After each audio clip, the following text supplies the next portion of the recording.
Good evening and welcome to the May 23rd meeting of the Jefferson County Board of Education. We certainly appreciate you being here on this eve of the last day of school. So we have lots of great things to celebrate in the next few days here. So we appreciate you taking the time to be with us this evening.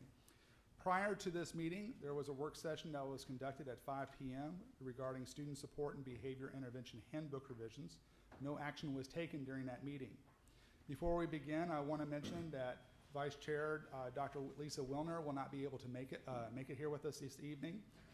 She got delayed from coming back from her daughter's graduation, who she just graduated from Yale University, and who is now going on to work on her master's to become a middle school math teacher. So I'm sure that there will be lots of folks that will be interested in that, and I'm sure she'll be highly recruited, though I'm not sure if her mom's still on the board, if she'll be able to work with us or not. So there's that issue. And we wish her congratulations, and also she'll be missed this evening. In addition to that, I would also like to officially mention, if I can see where he is, Dr. Marty Polio, who recently was named our acting superintendent. He will become our acting superintendent on July 2nd. So congratulations once again and welcome. We certainly appreciate you being here this evening and all the work that you will be doing in the near future. At this time, it is our time for our moment of silence, but before we start with that, I would like to give Member Kolb and Member Porter a chance to discuss our moment of silence and in regarding some of the tragic events that happened this past week. So, Dr. Kolb. Well, during the past week, we've lost 2 JCPS students to terrible tragedies in our community. Last week, Seneca High School senior London Pope was killed while trying to cross Poplar Level Road. London was in the band and had a 3.6 GPA. She was scheduled to graduate with her class this Thursday and had plans to attend Eastern Kentucky University. And over the weekend, on Sunday actually, we lost a first grader at Wellington Elementary School. DeQuante was 7 years old and was killed by a stray gunfire while sitting at his kitchen table eating a snack before bed. He was excited for his first grade promotion that was held today. We are proud to be board members for 100,600 students, and we want the parents of London and DeQuante to know our thoughts and prayers are with them during these difficult times. May we please have a moment of silence to honor their passings.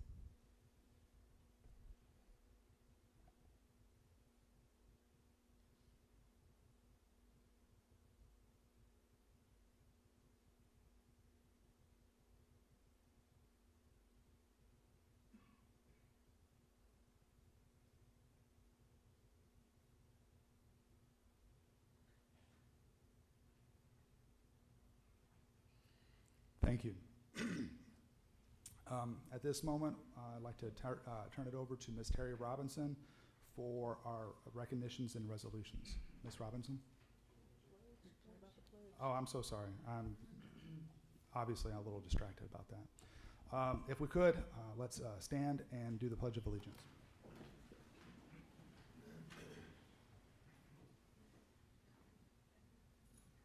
I pledge allegiance to the flag of the United States of America and to the republic for which it stands, one nation, under God, indivisible, with liberty and justice for all. Thank you. At this time, I'd also like to ask Member Porter to read our vision statement.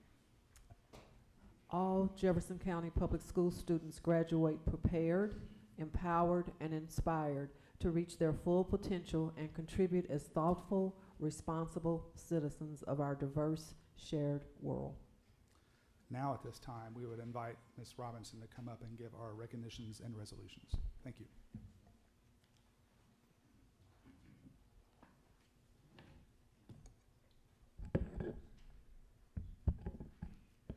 Dr. Hargens, Board Chair Chris Brady, and members of the Jefferson County Board of Education. This evening, we again have the pleasure and honor of bestowing recognition upon some of our district's most academically talented students and students who have demonstrated an outstanding commitment to serving their community. We begin with the recognition of Hala Salah, a student at Farmer Elementary School, who won the 3rd grade division of the 2017 Kentucky Educational Television Young Writers Contest for her illustrated story, The Syrian Girl. Her story is published on the KET website. Board Chair Chris Brady and Assistant Superintendent Michelle Dillard, please come forward to extend congratulations to Hala. Joining in the recognition is her principal, Dr. Shannon Conlon. Would you please come forward?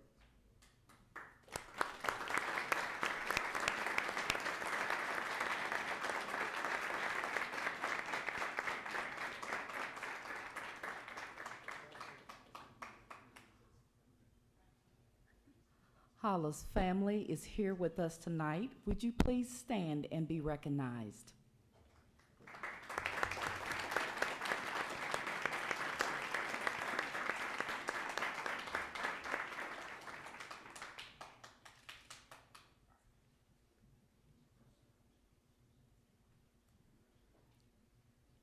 Thank you. Next, we are very proud to recognize Farmer Elementary students who won 1st place honors in the talent and robotics competitions, 2nd place honors in the technology competition, and 3rd place honors in the Quiz Bowl and scrapbook competitions at the Kentucky Junior Beta Club Convention.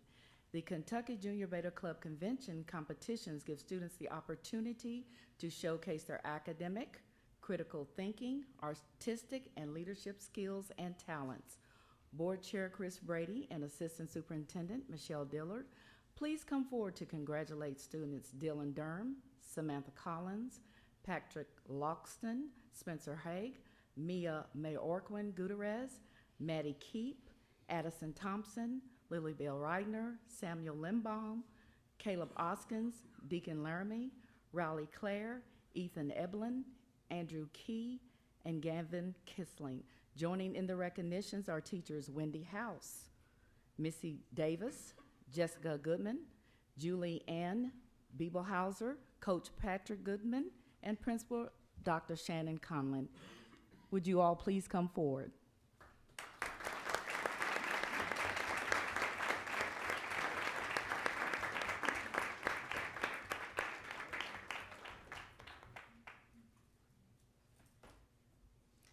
I also like to ask the family and friends of these outstanding students to please stand and be recognized.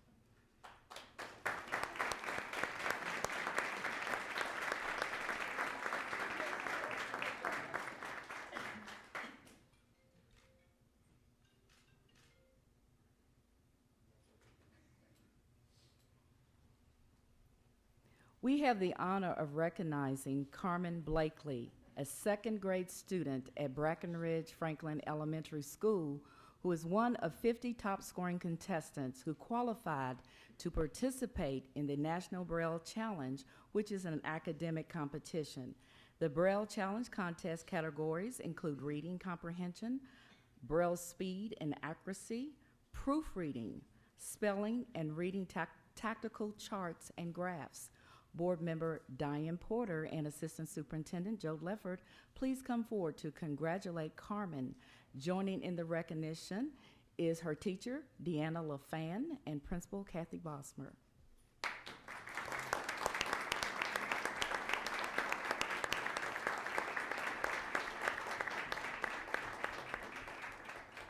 Her parents were not able to join us tonight, but they are looking at her tonight, and we extend congratulations and thanks to them as well.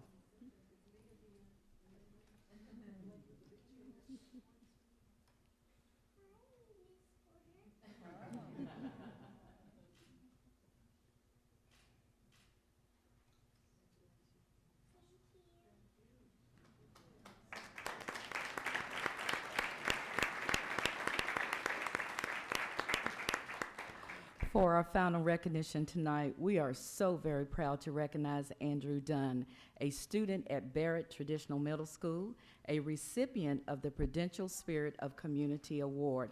In honor of his outstanding volunteer service, Andrew received a $1,000 award, an engraved silver medallion, and an all-expenses-paid trip this month to Washington, D.C. for 4 days of national recognition events.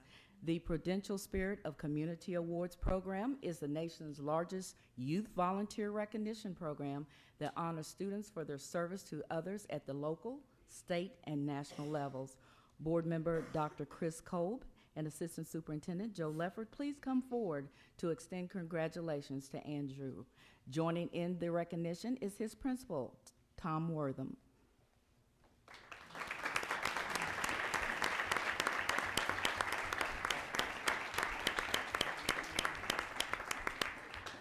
I also like to ask Andrew's parents to stand and be recognized, please.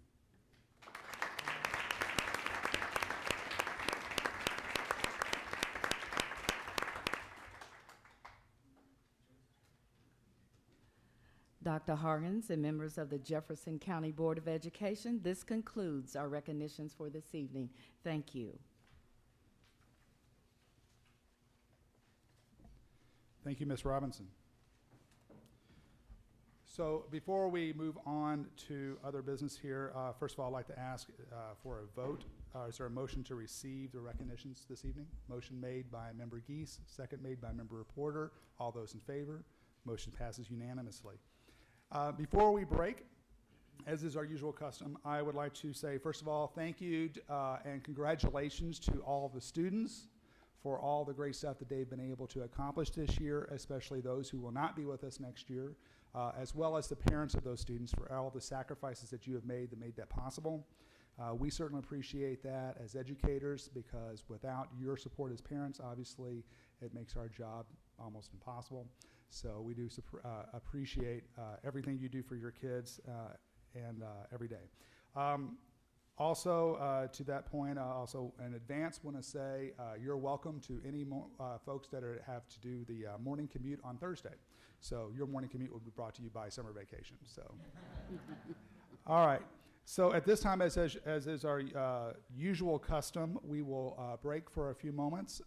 We'll come back in about 3 minutes, about 3 minutes. So those of you who have come here for recognitions, give you a chance to go home and rest up. Give your teachers a break for those kids out there, because I know that the last day of school can be crazy.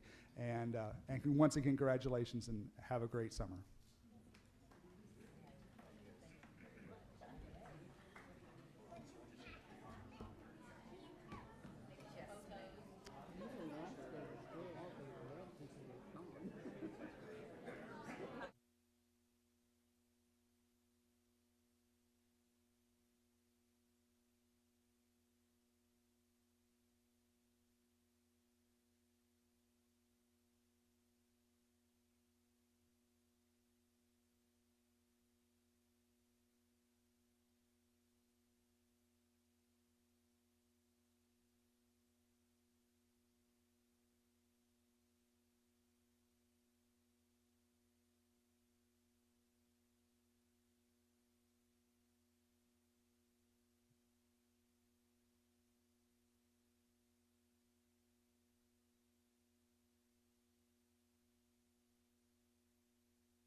Before we begin, I would like to ask if there's a Miss Amber Woods here.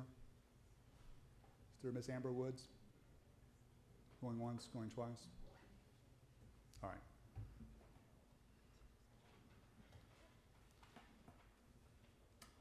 All right. Need to back off that, I guess, a little bit. All right. So we're going to commence with the rest of our meeting. Before we begin, our next item up here is on the agenda is to approval of the meeting agenda. However, I believe there might be some question to that. So, Member Kolb?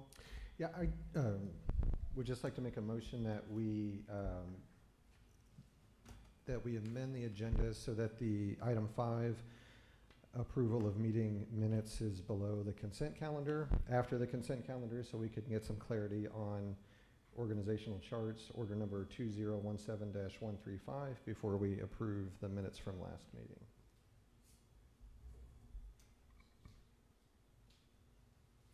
There's been a motion. Is there a second? Second made by Member Geese. All those, any discussion? All those in favor? Motion passes unanimously. We have amended our agenda for this evening to have the approval of our previous meeting's minutes to come after the consent calendar. And that will make it just before the board planning calendar. And to those folks that are in our sound booth right now, we are getting plenty of feedback every time I talk. All right. So now that we made that motion to amend our agenda, I will also tell you that before I move off from here that we have one executive session this evening, as well as currently 5 speakers. So, Member Geese. I'd like to make a motion to amend the agenda as well to hear from our speakers just before our action items. All right. So I'm going to look at legal counsel because I may have, because we just approved the amended agenda, can we make another amendment? That we were approving. I thought we approved one motion to amend it, but not the amended agenda. So Okay, thank you. I just want to make sure we're clear on this and we're 100% legit on it. All right, so there's another motion made to amend the meeting agenda further to move speakers up to this point in our agenda. Is that correct, Member Geese? To immediately following the report given by our superintendent. Okay, to immediately following our superintendent's report. Is there a second? Second made by Member Horn. Is there any discussion? Hearing no discussion, all in favor? Motion passes unanimously. We have further amended our agenda to have speakers come after the superintendent's report.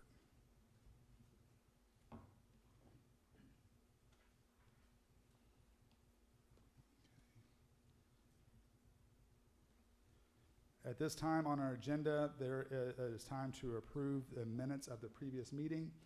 Oh, I'm sorry, we did move that. I'm sorry. I knew we got to that. All right, so at this time, I'm trying to keep track, guys. You're kind of moving a lot. I know. So now that we have amended our agenda, is there a motion to approve the amended agenda? Motion made by Member Horn, second made by Member Geese. All those in favor? Motion passes unanimously. Now we have officially amended our agenda. Now it's time to move on to our superintendent's report. So at this time, I'll allow Dr. Hargens to give her superintendent's report. Thank you, Chair Brady and members of the board, and thank you for the opportunity, as always, to present the superintendent's report. So Vision 2020 is really our guide, and it starts with one vision, that all JCPS students graduate prepared, empowered, and inspired to reach their full potential and to contribute as thoughtful, responsible citizens of our shared, diverse world. So everywhere I go in JCPS, I see Vision 2020. So again, congratulations to Dr. Marty Polio, who begins as acting superintendent on July 2nd. Tonight's consent agenda contains a job description for a special assistant to the superintendent. If approved, Dr. Polio will assume that transition role on June 1st. Tomorrow is the last day of the 16-17 school year. At 5 p.m., graduations will begin. An estimated 6,344 students will cross the stage and officially become JCPS alum. Congratulations to each student and their families. But thank you also to the JCPS faculty and staff and the families who provided together the insulation and support to help these students successfully move through the cradle to career pipeline. As always, here's the board's dashboard, which provides information on staff and student attendance, staff vacancies, referrals, and suspensions. I'll remind you why we show this every board meeting, because time spent on learning is critical to the success of our students. So you can see that student attendance and staff attendance is trending about the same. And you can also see that behavior referrals are up 41% because we're recording everything, as Dr. Zeitz mentioned in the work session, so we can really understand what's happening. And suspensions are up by 11%. We also always show the vacancies that we have, and that's in the center. The board has the capacity to drill down on each of these items to compare student, staff, attendance, behavior occurrences.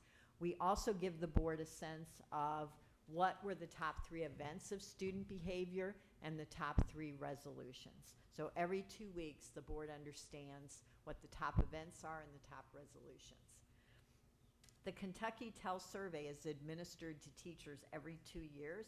In order for the surveys to be reportable, a school district has to have 50% response rate. For 2017, Jefferson County Public Schools had a 78.65% response rate, slightly up from the 2015 response rate of 76.45. The state response rate is 90.95%.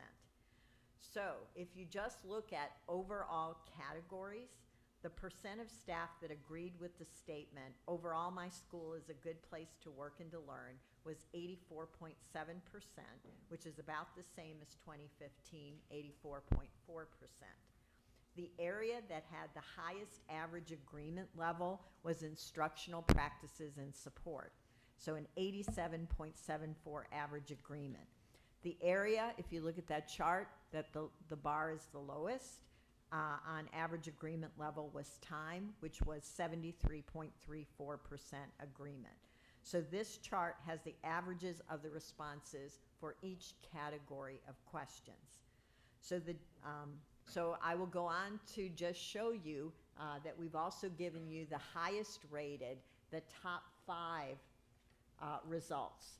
So the highest things that our teachers agreed with, which is that the curriculum taught is aligned with the standards, that teachers use assessment data to inform their instruction, that teachers have access to reliable communication technology, that teachers work in PLCs, and that they are encouraged to reflect on their own practice.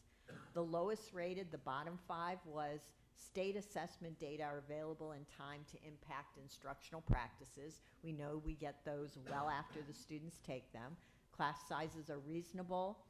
Efforts are made to minimize the amount of routine paperwork. Parent and guardians are influential decision makers, and students follow the rules of conduct.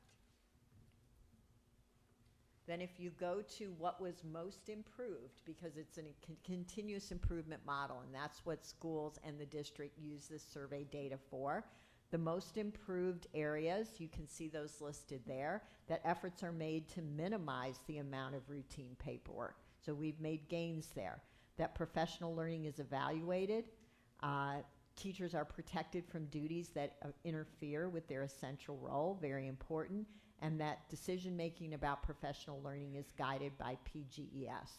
So the biggest decrease is students at the school follow the rules of conduct. So that's why what Dr. Zeitz talked about and a system in place to be both proactive and reactive is incredibly important to help students learn and follow the rules of conduct. So another thing that I show you regularly is Louisville Linked. It's a system that links supports with student needs. So remember that idea of the cradle to career pipeline and providing an installation of support. So that's what Louisville Link does. So here's the latest report. 80,761 links were made through the 9th pupil months, serving 146 schools and 26,287 students. I attended the Harvard By All Means spring convening just this last week with Dr. Lisa Wilner, John Marshall, Florence Chang, and Jonathan Lowe. The Harvard By All Means project brings together leaders from 6 cities: Louisville, Oakland, Providence, Rhode Island, Salem, Somerville, and Newton, Massachusetts, and connects them with the expertise of Harvard faculty and national leaders. By All Means is dedicated to helping communities figure out how to achieve systemic, integrated improvements of services for children. And that includes student-centered customized learning, integrated social, emotional, and health services, providing expanded learning and enrichment, and creating governance structures that support an integrated model of services. So other participants on the team included Brent McKim from JCTA, Yvette Gentry, Eric Freelander, Ashley Parrott from the Mayor's Office, Sadiqua Reynolds from the Louisville Urban League, Mary Gwen Wheeler from 55,000 Degrees, Teresa Reno Weber, Metro United Way, Michael Gritton, Kentuckiana Works, and Mason Rumble from the James Graham Brown Foundation. So we appreciate everybody's participation. At the May 9th board meeting, this last board meeting, the board approved a donation of facilitation of services by the fund to explore the School on Fire concept from Eminence Independent Schools through a series of 4 meetings. Yesterday, we had meeting number 2 as we traveled to Eminence. There will be 2 additional sessions with a recommendation to the board in July about proceeding or not proceeding with the exploration. But I wanted to remind you that in June you will be receiving an overview of the Males of Color Academy design from consultant Roz Aiken. Thanks also to those who traveled to Fayette County to visit the Carter G. Woodson Academy. So Chair Brady, I am recommending for approval the consent agenda later in the meeting. Thank you, Dr. Hargens. Our next item up on our amended agenda will be the persons requesting to address the board on non-agenda items. Let me go over our policy here. In accordance with Board Policy 01.421, the board expects that persons who have signed up to address the board will limit their remarks to the subject that they listed at the time they signed up. That their presentation will not include any defamatory or abusive remarks about that subject, excuse me, and that they will present their remarks in a manner that is consistent with the orderly conduct by the board of its business. Informational handouts may be given to our board secretary for distribution in accordance with policy. She is listed sitting right there next to our legal counsel. Each speaker is allowed 3 minutes to address the board. At the end of 2.5 minutes, a bell will sound once. You will then have 30 seconds to finish your statement. At the end of 3 minutes, the bell will sound twice, indicating that your time is up. The superintendent will look into speakers' issues and, if necessary, represent the board and follow up or recommended action to the board. In accordance with Board Policy 01.421, the board reserves the right to limit, extend, or terminate any speaker's presentation if the speaker's remarks are not consistent with the requirements of the board policy. At this time, as I said, we have 5 speakers that have signed up to address the board. First up is Joe Kaufman. The subject that is Joe Kaufman would like to address would be the recognition of excellent work from staff. Joe Kaufman. Joe Kaufman. And Joe Kaufman. Okay. Next item, since that speaker is not here, Adley Milliken regarding supports of arts education. Mr. Milliken, the floor is yours. Chris, next up after Mr. Milliken will be Chris Harmer. Thank you. Thank you. Dr. Hargens, members of the school board, thank you for this opportunity to speak to you today. My name is Aldi Milliken. I'm the director of KMAC Museum, a contemporary art museum on Main Street, and a long-term partner with JCPS. I've been an entrepreneur, an artist, and more importantly, a certified elementary school teacher. In my classroom in the 90s, we collaborated with art teachers and on certain units, we taught all subjects through the arts.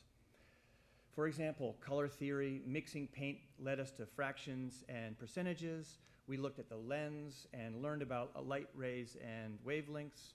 The students filled their writing journals inspired by famous artworks that were used as writing prompts. We made tonal drums with the music teacher and then traveled to other cultures with the music made in our classroom. It seems the educational establishment has veered away from valuing the arts in today's schools, with an ever-decreasing emphasis and the lack of funding to match. We now have humanities teachers split between multiple schools. These teachers, while good at their craft, have no specialized training and art expertise to create those dynamic, meaningful projects in the arts. We live in a creative world that relies on creative solutions where real-world situations do not have predetermined pathways. Rote learning, often found in assessment-obsessed systems, are limited in training students for the problems of the future. I'm here tonight to encourage the school board to allocate resources for dedicated, experienced art teachers in every single elementary school, and this communicated to school leadership who will facilitate creative learning environments. This coincides with the results from the Compassionate School Project. We know what we will find: lower dropout rates and more empathetic students, as I did in my classroom. A well-rounded educational experience that includes the arts is closely linked to academic achievement, social and emotional development, civic engagement, and equitable opportunities. We will instill a love for learning that is as important as knowledge itself. Creativity, problem solving, collaboration, and communication from creating art and music are all skills we need going forward. The elementary school years are vital in instilling attitudes towards learning that it will have positive repercussions through middle and high school. We see you, Dr. Hargens, and many of the members of the school board at cultural events around the city, and we thank you for attending our culture institutions for the wonderful art shows and musical performances filled with JCPS students. But we are talking more broadly here. Certified art and music teachers available to all students, and funding for more creative experience with over the 100 arts and culture institutions in Louisville. It is vital for our future and should be a priority in the next budget cycle. Thank you. Thank you, Mr. Milliken. Next up is Chris Harmer regarding budget adequacy. After Chris Harmer will be Rita Ward. Mr. Harmer. If you have anything, they need to go over to our secretary, please. Thank you.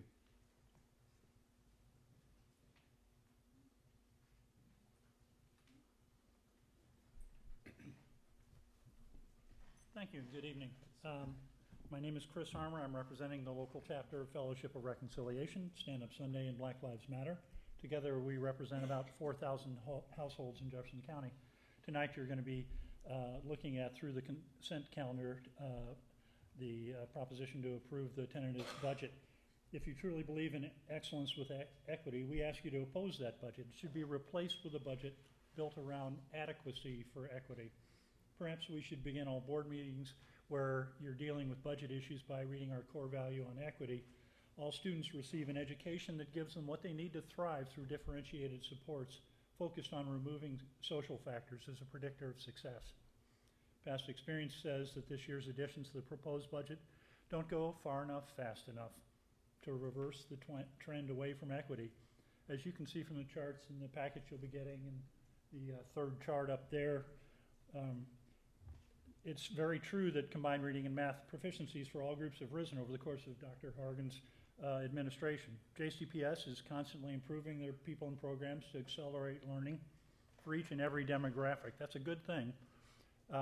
Dr. Kolb in the work session talked about some of those programs that do differentiate. I would add to those adequate time and numbers of teachers for implementing more individualized instruction, and yes, lowering the maximum percentage of students in poverty that we send to any one school. At the same time, though, the so-called gap groups, students of color, low income, those with special needs, are falling farther and farther behind by that same data from the overall proficiency rates for non-gap students. We are not yet applying adequate resources to expand the proven programs to help reduce those gaps. And it's important here as well, they're not just stagnating, they are in fact widening. That is a balance the board and the superintendent can control, and that you certainly and publicly own. Excellence with equity at the most basic level would mean that every school would see continued significant improvement in learning in every demographic group, and at the same time, improvement for each of the gap groups would be significantly greater than for the non-gap groups. That's basically catching up as all move forward. Only 4 schools out of the over 150 schools in the district managed to do that last year. Equity, just like excellence, may be an aspirational goal, I grant that. But moving in both those directions simultaneously is not. The Kentucky legislature, during this recent session, made the urgency of this very clear in their justification for charter bill. The General Assembly says, reducing achievement gaps in Kentucky is necessary for the state to realize its workforce and economic development potential, and past and current measures have been insufficient. Several years ago, Department of Education studied the adequacy of district budgets. JCPS's was found to be $191 million per year short based on comparable districts nationwide. Previous boards have left that much on the table. For the sake of the 4,000 gap students over 4,000 gap students graduating this year, we ask you to develop more revenue sources for expanding these good programs. Effective education can stop the cycle of poverty. The acting superintendent may be educator-in-chief, but you, the board members, must also be all about educating and advocating the county citizens to demand adequacy for equity. Thank you. Thank you, Mr. Harmer. Next to address the board is Ms. Rita Ward regarding a subject of Riverview. I assume that's Riverview. Is that correct? That is Riverview. Next up after Ms. Ward will be Jalen Hewitt. Ms. Ward. Good evening. Thank you for letting me speak with you all. The young lady that's going to speak next is a law clerk with our office. The last time I spoke to you, I had to talk really fast, so I split it down the middle, and she's going to help me out here. As you know, I think, my name is Rita Ward, and I'm an attorney with the Institute for Compassion and Justice. We're here once again to talk to you actually about Phoenix School of Discovery. I don't know how much control or say you have in the makeup of schools and their admission policies, but I'm hoping that you do have some say, and we'll keep an eye on how the programs that I want to talk with you about tonight are treated. Riverview is a program for high school students with severe emotional disturbance. Quite a few of these students have attended Waller Environmental Elementary School. They attend Riverview because they need a lot of support for what can be serious behavioral issues as a result of the students' mental health issues. Riverview is housed upstairs in the Phoenix School of Discovery. My understanding is that Riverview will be moved from Phoenix this year. I don't know what kind of support services will be made available to these students when they're moved. And I've heard that they're going to be moved to Western High School, so I don't know how connected to the student population at Western the Riverview students will be, but these are questions that are imperative to know the answer to before doing anything else. Quite frankly, I don't know why Riverview is being moved from Phoenix, where the student population is small and the program has run successfully for the past 2 years. You've heard me praise before the culture at Phoenix, which is all about relationships and is more nurturing than most of the other JCPS schools, which is the kind of culture that the students of Riverview need. I don't know why I keep coming up here before you all praising a school, Phoenix, that continues to try to exclude the very students that need them the most. All I know is that wherever Riverview is placed, care must be taken to ensure that mental health services and other supports are available in the building on the spot, so that student behavior can be addressed immediately without delay, so that situations do not escalate out of control before help is available. In addition, Riverview State students should have minimal contact with the students at Western High if that's where it's moved, because the students at Western might prove to be a distraction to the Riverview students and not understand the special nature of the students who attend Riverview. I know what is spent on students at other alternative schools, so asking for these kinds of supports for the Riverview students is not unreasonable in light of the fact that this very vulnerable population of students who have serious mental health needs appear to be shuffled around at the whim of whichever administrator thinks the space that these students occupy might be better used for someone else. I'm asking that you monitor the changes to ensure that the Riverview students are provided with the support that they need wherever it's decided that there's a space for them, and to keep us informed of the changes being made. Thank you. Thank you, Ms. Ward. Next, our last speaker is Jalen Hewitt regarding her subject is Phoenix. Ms. Hewitt?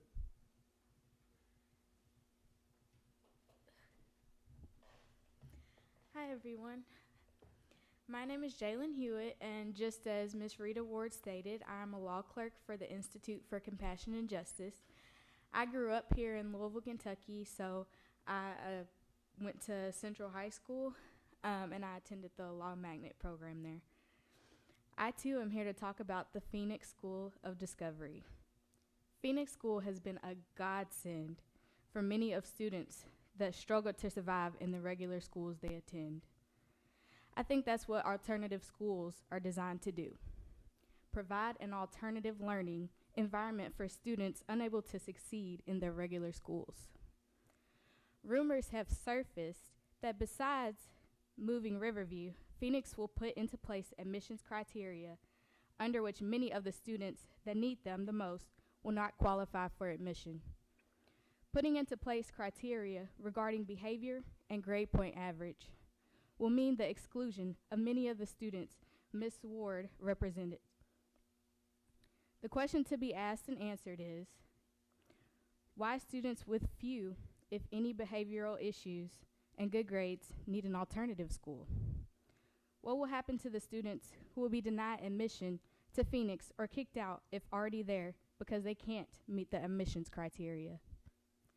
The Phoenix staff may argue that they are trying to get back to the reason they were created in the first place, that they're not trying to exclude anyone, that they were created to provide a choice to students who are attending failing schools. But what about the choices for those students who need the most assistance?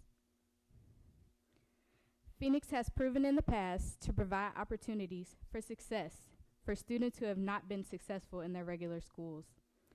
By allowing Phoenix to systematically exclude students who might present problems, it is becoming just another traditional school who cherry picks the students they want to accept, rather than providing a true alternative school experience for students who need them the most. We are asking the board to get involved in reviewing the new policies for Phoenix before they occur. If Phoenix is allowed to institute these changes, do you think they could open another school that's got a nurturing culture that actually wants to serve students who need extra care? We request that you please keep us informed as decisions are made. Thank you so much. Thank you, Ms. Hewitt.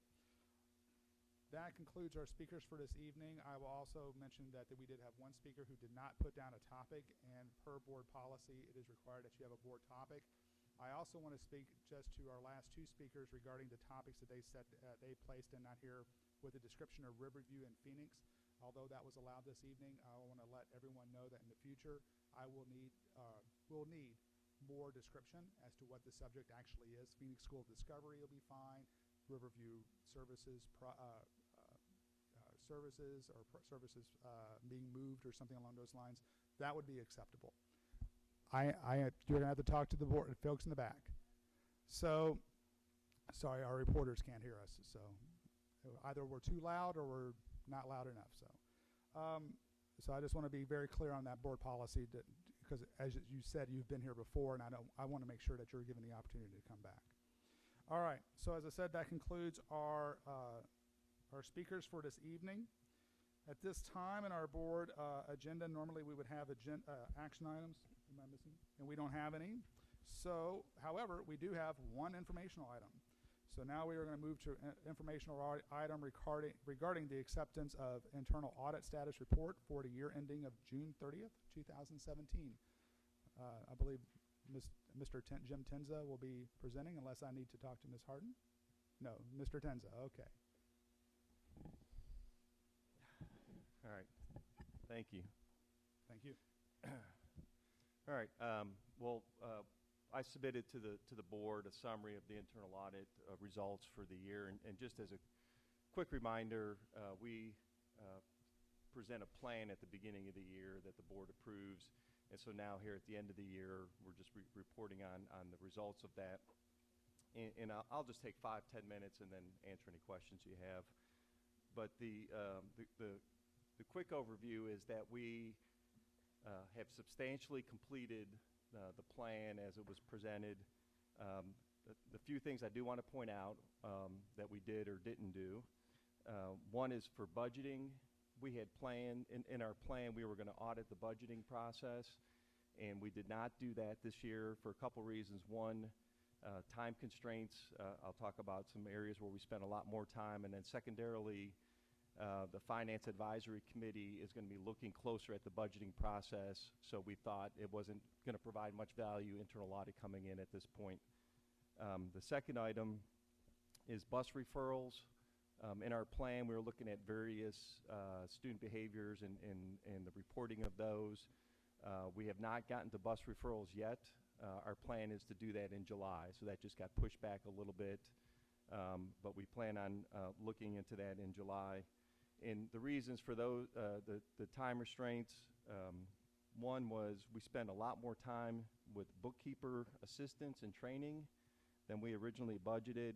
We budgeted about 824 hours to help with the bookkeepers and do training, and as of the date of this report, we spent 1,100 hours, so we spent about 300 hours more there. And then as it comes to special audits, consultations, and responding to hotline reports, it's very tough for us to estimate how much time we're going to spend on those things. And this year, there's just been more that's come through the hotline. There's been more special requests with the state audit.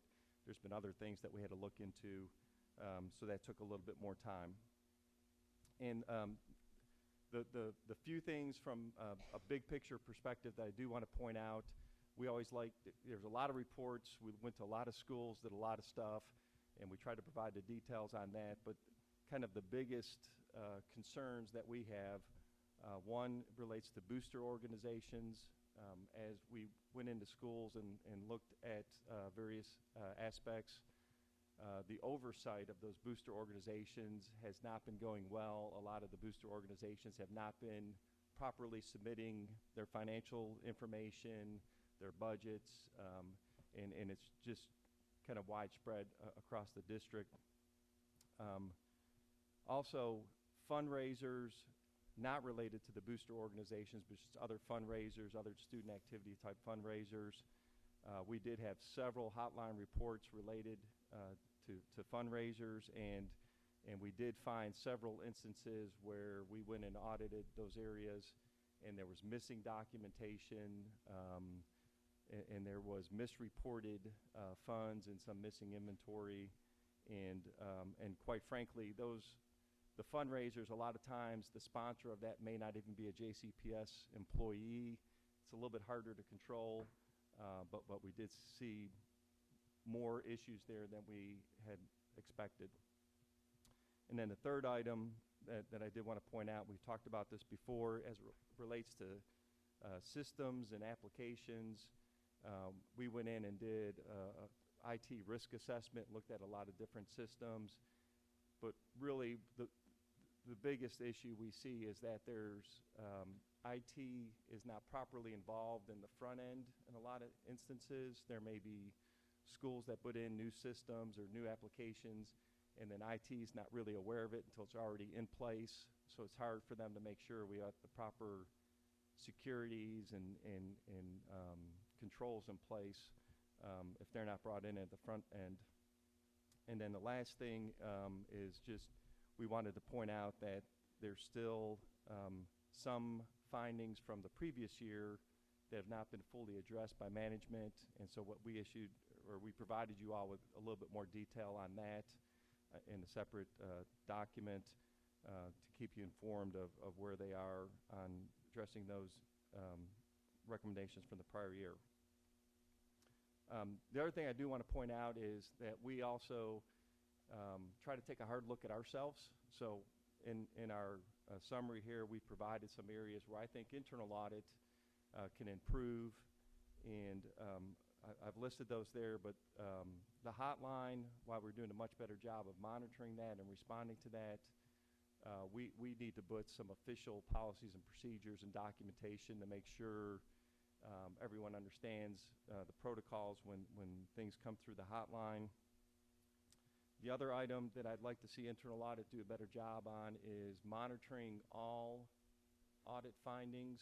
Right now, we're working real hard. Internal audit issues a report.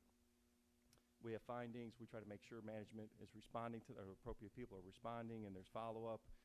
But there's also the Strothman auditors that do something similar. There's also state auditors. There's other agencies that come in and do audits, and they have findings and reports. And an internal audit probably should be the watchdog to make sure that those are all being addressed appropriately. And then the last item, from an internal audit perspective, is when we issue reports, I'd like to do a better job of providing everyone more time to give us input. We usually issue a report in draft form to the recipient and ask for feedback to make sure we have our facts straight and our recommendations make sense. Sometimes we don't give them enough time to give us some feedback. Also, as we go into certain areas, we may not have included all parties. So, for example, we go into a school and do an audit. We issue an audit report. We usually give it to the principal and the bookkeeper. Not all times do we copy the assistant superintendents, and so we probably need to do a better job making sure we're including the right people and giving them responses. And then one last thing, we actually received, there's actually a council of the Great City Schools, which is a council of a bunch of school districts across the United States that get together on a regular basis. They actually have an internal audit group that gets together. I'm planning on attending that in the upcoming year, but we provided them some information. They did some benchmarking, and we just got that report back last week, and I'll share that with the board. What they did is they looked for all internal audit departments to provide some information on the size, the makeup, how they report things, and so that they can give us some feedback on how we compare to other school districts. Nothing really earth-shattering, but there were about 40 schools that participated in that, or 40 districts that participated in that. And generally, we're towards the bottom as far as number of internal auditors or time spent and funding for the internal audit departments. But I'll share that report with you. It's based on how all those school districts responded. So, and again, we just got that in last week. So I'll pause there and be glad to answer any questions you have on our report. Do any board members have any questions for Mr. Tenza? Ms. Duncan. Well, I'm glad to see that you have looked at other districts and can give us an idea about how much we should be devoting to the cost of this. I noticed several times you made reference to time, not having the time or not being within the budget that we had. So I think that's really important for us to get a realistic view of how much money that costs to stay on top of these things. I notice oversight seems to be the recurring theme. With booster clubs, that belongs, I assume that goes to principals first. So do we have plans? Are we talking about these kinds of things with our principals so that they know that this is something that we're being dinged on? Dr. Hargens, are they aware of these results? Just we hear them, but are they also aware of these results and then given a chance to do something to address them? If there's an issue with an individual school, that school gets that feedback. So absolutely they would get that feedback. Right now, and what we're trying to do is trying to bring this to a higher level because as we go into schools, it's a common theme. So we're sharing that with the principals, and we're giving them feedback, but it's hard to get that changed school by school by school, and so that's why we're bringing it up here. This is a trend we're seeing, and so we think there's probably something more, something that needs to change in the process versus us going to every school and continuing to have the same type of findings. Well, it seems to me like we need an expectation of this being included in part of their responsibilities, and somebody to stay on top of the results. We hear them, but we're not, district-wide that there are issues, but we, after that we don't hear anything, and I don't know that generally the principals are aware of these. So I appreciate the pointing these things out, but we do need to make it more part of their fabric of oversight in these areas that you've named especially. If I could just add one comment.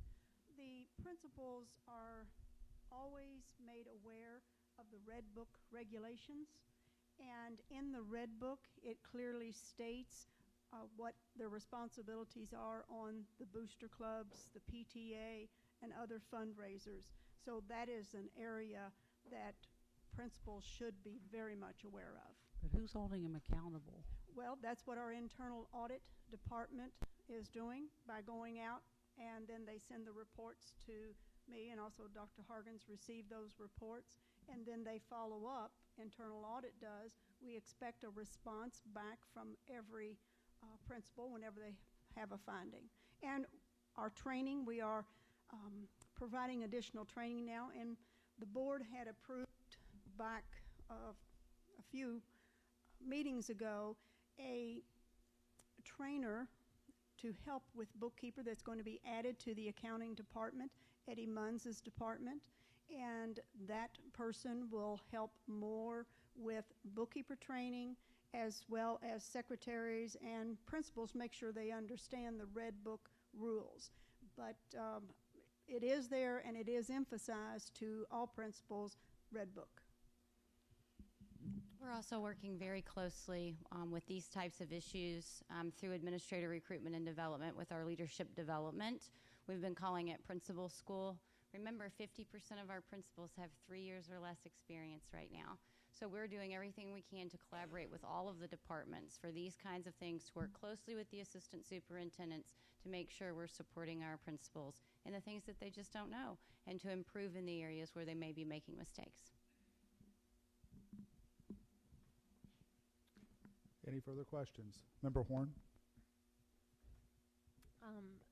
I'm really excited, which is really scary to mention excited with internal audit, in the same sentence, But, I mean, it really is, because if internal audit, our finance committee, if we can improve and work on these areas of improvement, our finance committee is, we have an internal audit, subcommittee that's overseeing the areas for improvement of internal audit, you know what I mean? And so what that should do then is if, for example, if it's about the booster club, if internal audit can develop better procedures, within to basically ensure that management is properly addressing and remediating, that should then, if you, whatever the topic is, the computer systems, which is one that's been this, the IT department, that's kind of been this thing from the very first, since I've been on the board. I think that's been habitual. So that would develop a better system. So then that would, hopefully, management that's responsible for that then would have, be following that in order to basically address it and remediate it, so it comes off the list, in the sense then we would have this continuous improvement process. So I'm just really excited about this stuff. And I'm looking forward to getting started in the Finance Committee and our Audit Committee to work with Jim Tenza. And I think we intend on reporting back as a committee just twice a year, to you all on our progress in that regard. other questions or comments? I do have a couple. Regarding the items that you have on the attachments that are signified by being in a red status, significant findings that still need to be addressed. Regarding the booster organizations and student activities, tagging on to the conversation we just had, is it possible for the district to immediately freeze those accounts? Do we have the power to freeze those accounts, those activity fund accounts, if we feel that there is an outstanding issue that would be significant? If there's a significant issue, yes. Now, most of those funds that are in those accounts are student-raised funds for, like, let's say the Beta Club, cheerleading club, football. The district-wide or the school-wide fundraisers, let's say like gate receipts, those funds actually are supposed to come into the district, and then they're monitored through our regular accounting process. Internal Audit does receive monthly reports from each of the schools on their expenditures, and then they're out auditing. Anytime we do find that there is a concern, either through the fraud hotline or maybe the bank may call us that there is a shortage of funds, then we immediately investigate, and the funds are not allowed to proceed as far as with any expenditures. So yes, we do that, and that happens several times a year. Okay, I just want to make sure. So they are frozen regardless of how they are gathered, whether it's student or through district funds or whatnot. There is a process that exists for you to be able to trigger an immediate freeze on those accounts. Yes. Okay, because I do know, obviously, I mean, there are minor issues here where there have been some money that has gone missing. It's not, at least from what I can tell here, it doesn't appear to be epidemic. There's some minor issues, but one issue is really one issue too much. But I just want to make sure we're talking about consequences here. I heard the, accountability mentioned, but I didn't hear a mechanism on which accountability is actually enforced. In addition, after we have done our immediate research, investigations, it could lead up to termination of an employee, and that has happened. Okay. Tagging along with that particular thought pattern, I suppose, and moving on to another item here with ethics training. Superintendent and I had talked about this when we were coming up with the process of our agenda setting meeting for today. And it appears to me that, there's an ongoing issue of ethics training regarding new employees seem to get the ethics training, but maybe some employees that have been with us for a while, that training might lapse, or there might be some remedial training that might be needed, and there's not a process for that. May I suggest that you reach out to the business community? I can tell you that my own employer, if you want to talk to me afterwards, I'm not going to promote them right now. It's not my job here. But my own employer has a process in which that we have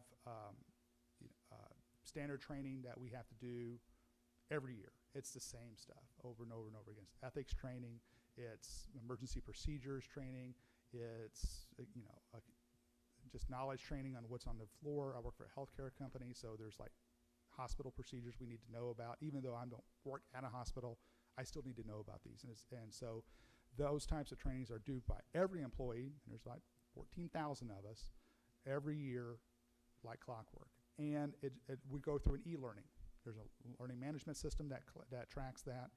It's just be my suggestion that I do know we have a learning management system here. I don't know how robust it is, if it can keep that type of process. I'm not even sure if you're actually considering that type of process. But it seems to me that there are other companies that do this, and I think we have the infrastructure and capability to do it. I just kind of wonder why we haven't.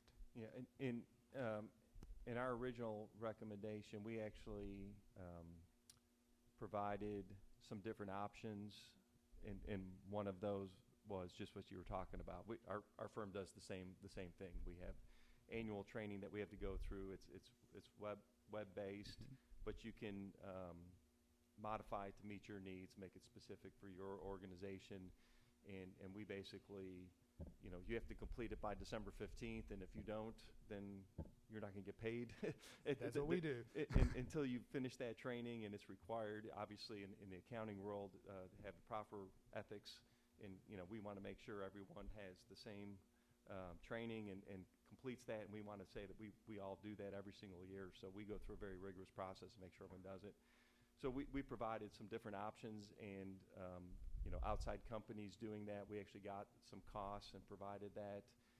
There's also an opportunity, here at the district. There's some training that's provided through YouTube. That we have a good media, people here that can do things like that. And so there's some training. The problem if you do it through YouTube, it's hard to track who's actually taken it. These web-based ones, there's kind of a little test at the end to verify that you actually have taken it. So we provided some different options. Obviously, the cost of doing that for as many employees as we have is there's some difficulties to it, but we did provide some different options, and basically, and that was provided actually to Tom Hudson at the time, and he was reviewing that and basically was not wanting to spend that cost at that time. So we'll be glad to provide that detail again. Sure. And I know that as a board member, all of us had to go through sexual harassment training, which was a web-based process.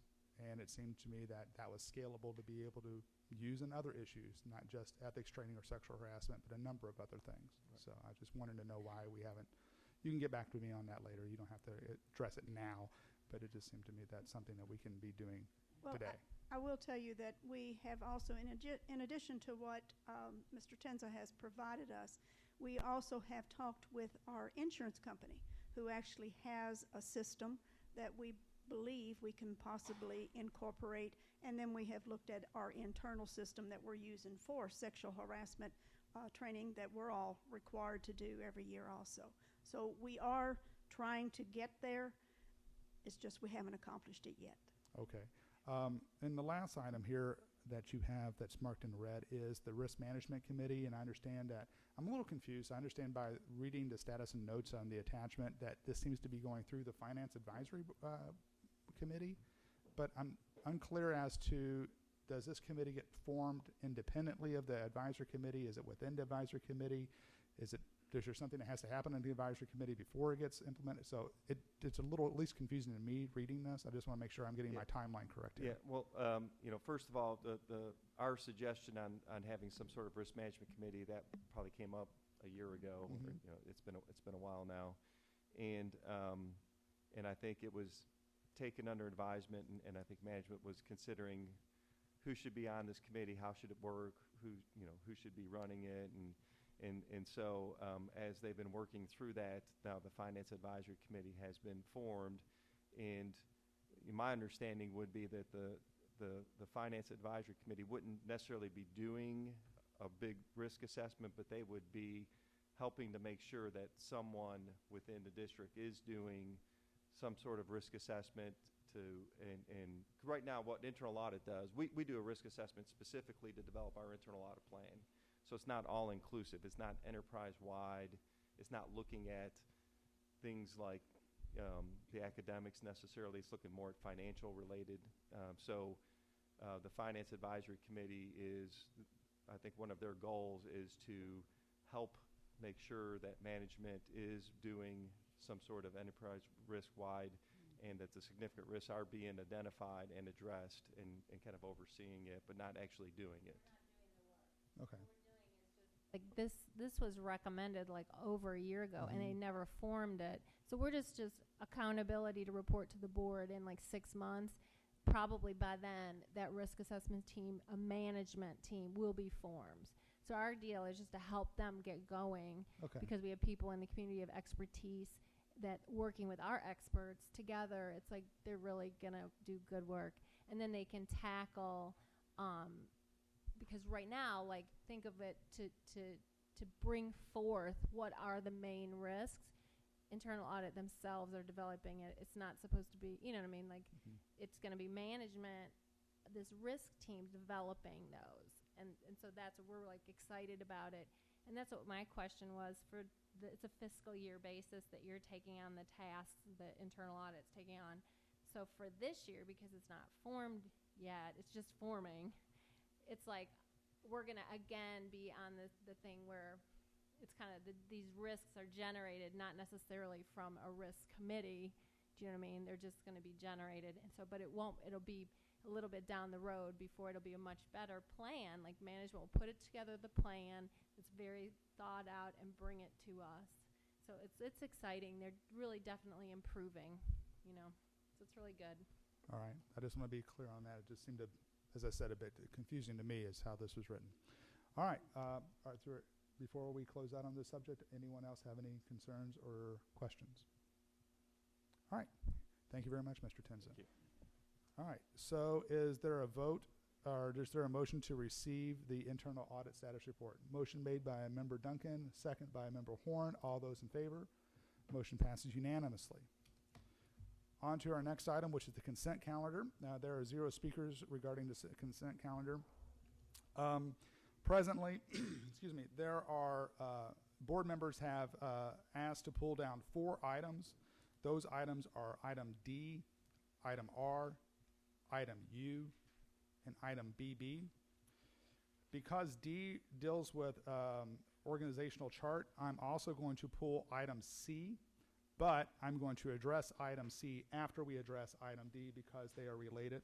If my understanding is correct, no one has specifically pulled that out, but it occurred to me that the questions regarding item D can affect item C, so therefore item C may or may not have any amendments.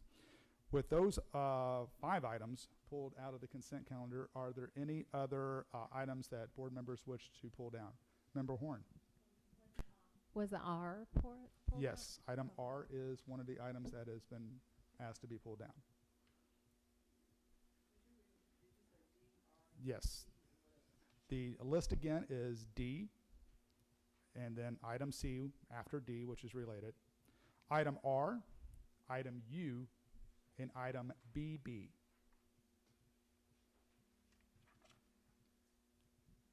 Anyone have any other issues? Okay. Hearing that there are no issues, what I would like to ask the board now to do is to approve the consent agenda minus items C, D, R, U, B, B. Is there a motion? Motion made by Member Kolb. Is there a second? Second made by Member Horn. All those in favor? Motion passes. The consent calendar has been passed minus items D, C, R, U, and BB. So going slightly in order, I'd like to talk about item D first. Member Kolb and Member Duncan asked for this item to be pulled down. I should say, is there a motion to approve? And then we can discuss. So is there a motion to approve? Do we want to do that, or do you want to launch in discussion? Just Discussion. That's fine. I just want to make sure we're consistent. Yeah. So I will start with Member Duncan. If you would like to, what questions do you have regarding item D? Well, the organizational chart has, I think there are several different options here for reaching the amount of money that we had set aside for deeper learning. And I'm just wanting to know what the recommendation is for us on D. Are we talking about the number? I mean, there are several options. Okay, how do we decide which one we want? Can I provide a little bit of context for, there's a lot of inside baseball going up here right now. Yep. Item D deals with with our organizational chart, and at our last meeting we spent a significant amount of time discussing the organizational chart, and one of the positions dealt with resource teachers, deeper learning resource teachers. On the job descriptions themselves, they were approved for 260 days. However, at the very last minute, there was a update to the org charts that were saying that those positions were actually 195 days. Because of the conflict between those 2 items, I had asked that this item be brought back before the board for clarification and to make sure that board members knew precisely what we were voting on and that we can resolve that conflict. So I don't know who on the administration, do you want to start, Dr. Hargens, or you want to, Ms. Armour? Well, I'll just give the context for it. Before the any kind of org chart changes come to the board, one of the things that the CFO has to do is make sure that the changes and the budget are in line. So they're going to explain what happened, but it was in that process that adjustments had to be made. So I'm going to let them explain. And then you were presented, remember at the beginning of the meeting, a chart or an organizational chart with red on it so that matched the budget that you approved in March for deeper learning. So I'll let them add.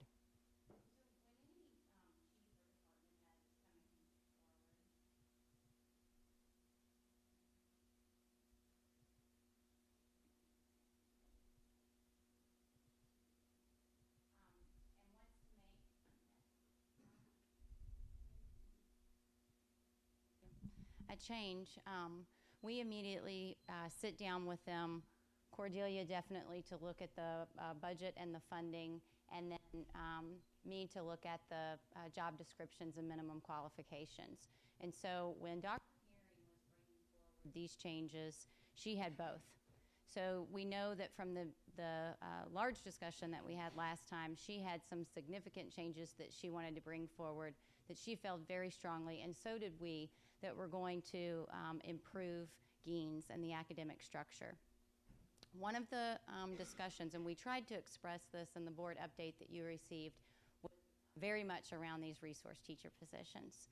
And so we had all along discussed 2 resource teacher positions, and that those resource teacher positions were going to support deeper learning. And we knew from previous board meetings that that was something that this board also wanted to support, and it was very important to the district and to moving our schools forward. And so we had lots of discussion around that. One of the things that we debated, and I teased Cordelia even about this, is 260-day positions are expensive. It's her job to remind us that they're expensive, but sometimes they're needed. And so we had large debates, and I'm able to put on my principal and teacher hat and put on my HR director hat and try to see things from both sides. And Cordelia is certainly able to do that also. But I really did try to look at it from both perspectives and to think about the value of having a teacher at the table year-round, so that when Genes and folks are planning, how great is it to have that perspective at the table. At the same time, it's another position at 260 days. And we're trying to, every time someone comes before us at the Organizational Review Committee, say, are you sure you need a 260-day position? Could you not get away at 210 or 220? Because it doesn't cost us quite as much. And we're trying to make every dollar go as far as we can. So we had that whole conversation numerous times. When we realized that there were 4 positions there, and I could not begin to tell you how that number got changed to 4. We don't know. It just did. We wanted to immediately bring that forward because we knew that the money was not there to go to 4 260-day resource teachers.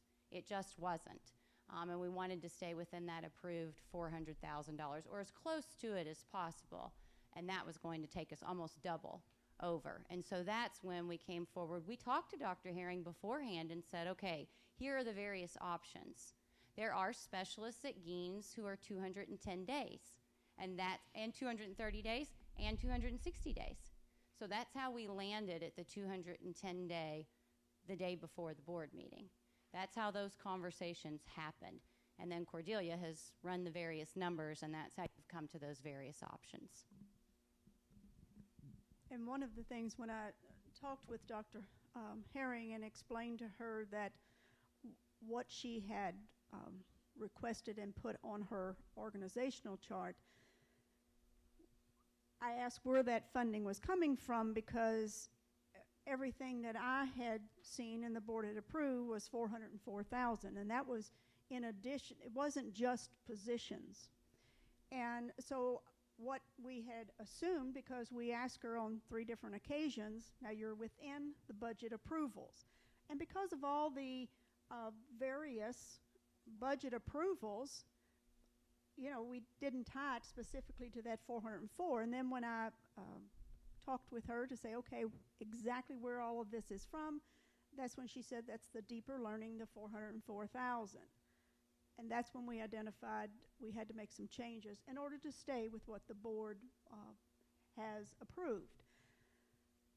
And that's what's got us to this point. And so when Tiffany and I talked, that's when she came back and gave to you all this this organizational chart that looked like this, that had the red markings.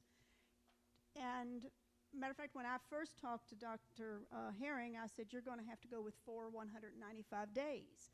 And she said, I can't get this done for 195 days. I need at least 210. I said, okay, we'll find between you and I and your departments and others, we'll find that difference.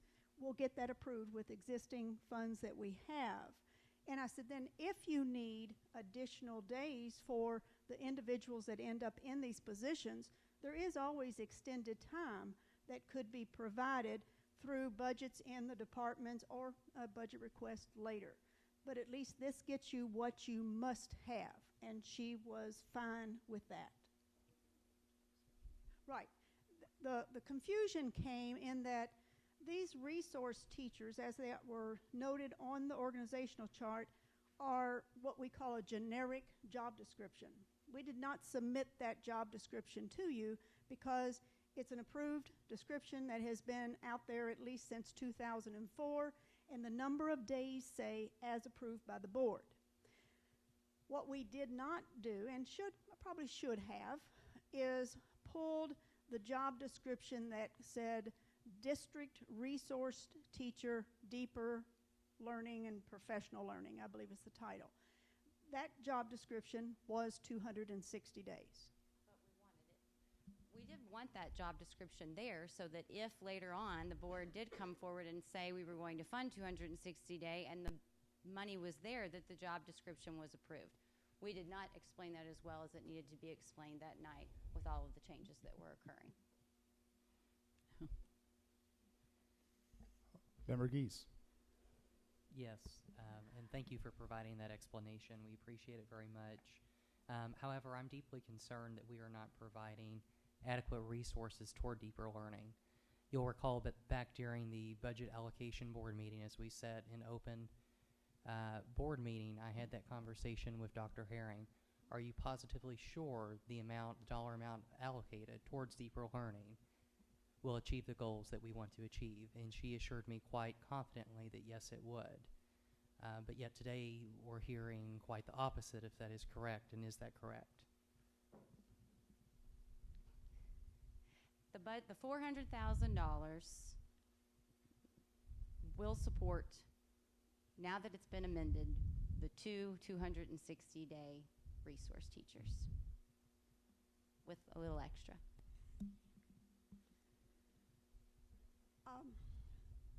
Dr. Herring felt like, and I wish she was here to speak this, she felt like to start these 4 positions at 210 days would provide what she needed to get started. Is it totally what she wanted? Absolutely not. However, it was in hopes in like the next year, through the next budget round, that once she's gotten it established, then we would expand more on the deeper learning. So is it enough? I can't answer that. My expertise is not academics. My job was to make sure that we did not go over the budget of what you approved as a board. Right. So if the board makes the decision to choose different options as far as this, then you would have to, at the time you approve that, if that's this evening, you would need to know that you're also approving additional budget. But Right, there there was not funding for 4. was not funding for 4. As a matter of fact, on that total 404,000, when I pulled the details, it had 2 195-day resource teachers. It had 100,000 for a learning management system and 150,000 for the symposium that is happening in June. So obviously, we are in the process of the symposium, so that $150,000 has to be funded. The $100,000 for the learning management, I talked with Dr. Herring and I said, we have a learning management system. It might not be exactly what you see, but maybe we can hold on that in order to get the positions that you need. Then, on this process, she had also added an additional secretary and an additional specialist. Well, obviously, there was not money for that. If I had allowed this to go through as it was submitted, the budget cost was over $800,000. If it was a few thousand, I can cover that, even taking it maybe from my budget. But there's no way I could cover, and I felt like we were not being upfront with the board if we allowed this to go through. So all that being said, we came back and in discussions with her, she felt like the 210 4 days, 4 positions would work to begin with. And I had 2 other questions as well. I remember also going back to that meeting, we had discussed that the specific dollar amount that was allocated in our budget towards deeper learning, we had that dollar amount, but you also said that there would be pots of money coming from other sources as well. I'm wondering if that is in fact happening and where that could potentially be coming from. But also, more to the heart of the matter, in conversations that I've had with particular members of the community, it seems as if we need at least a total of 2 260-day professionals to get the job done. Is there a way to get those 2 260-day professionals funded with the current funds that we have available? If you go strictly with 2, then yes, we could do that. But you could not fund 4. So the maximum will be 2? Yes. Okay. And my earlier question about the smaller pots of money? When we talked about the other areas, deeper learning is not just this one item. It is involved throughout the entire district in academics. So this particular budget request was titled Deeper Learning. It actually started, I believe, Dina, was it about $3 million when we first started? And that was for full-fledged, that would have really taken over a couple of years to really get there. So when the cabinet looked at all the budget requests, we said, okay, what do you really need to get started this year?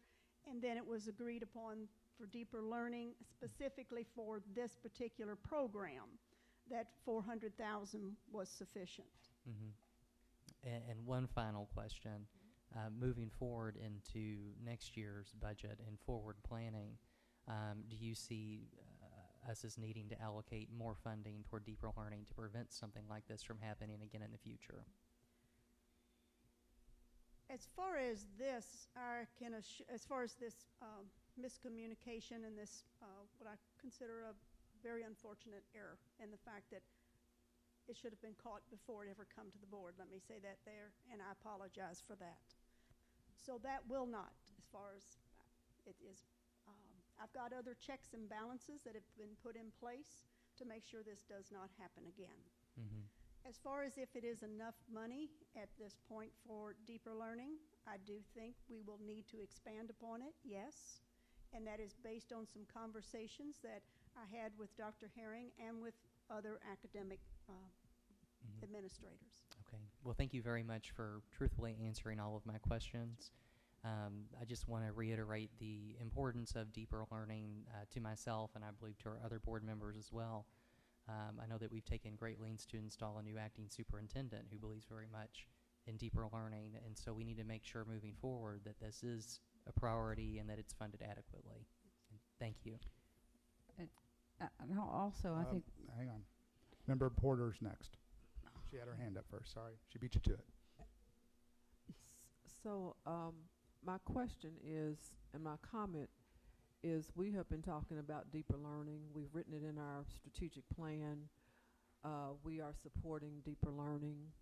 And there's a difference between 2 people and 4 people and the work that can be covered in a district this size. If we can find $5 million for behavior issues, if this is what we are supporting as a board, if deeper learning is what we're supporting, then it's on us to figure out how to fund it. At the last meeting, Dr. Herring had to go page by page through her org chart, which we have never done before. Page by page. Yes, page by page in her org chart, but it wasn't caught then. So now it's caught, and I guess my question is, number one, is this board going to fund what we say is important for students? And it's not just one department.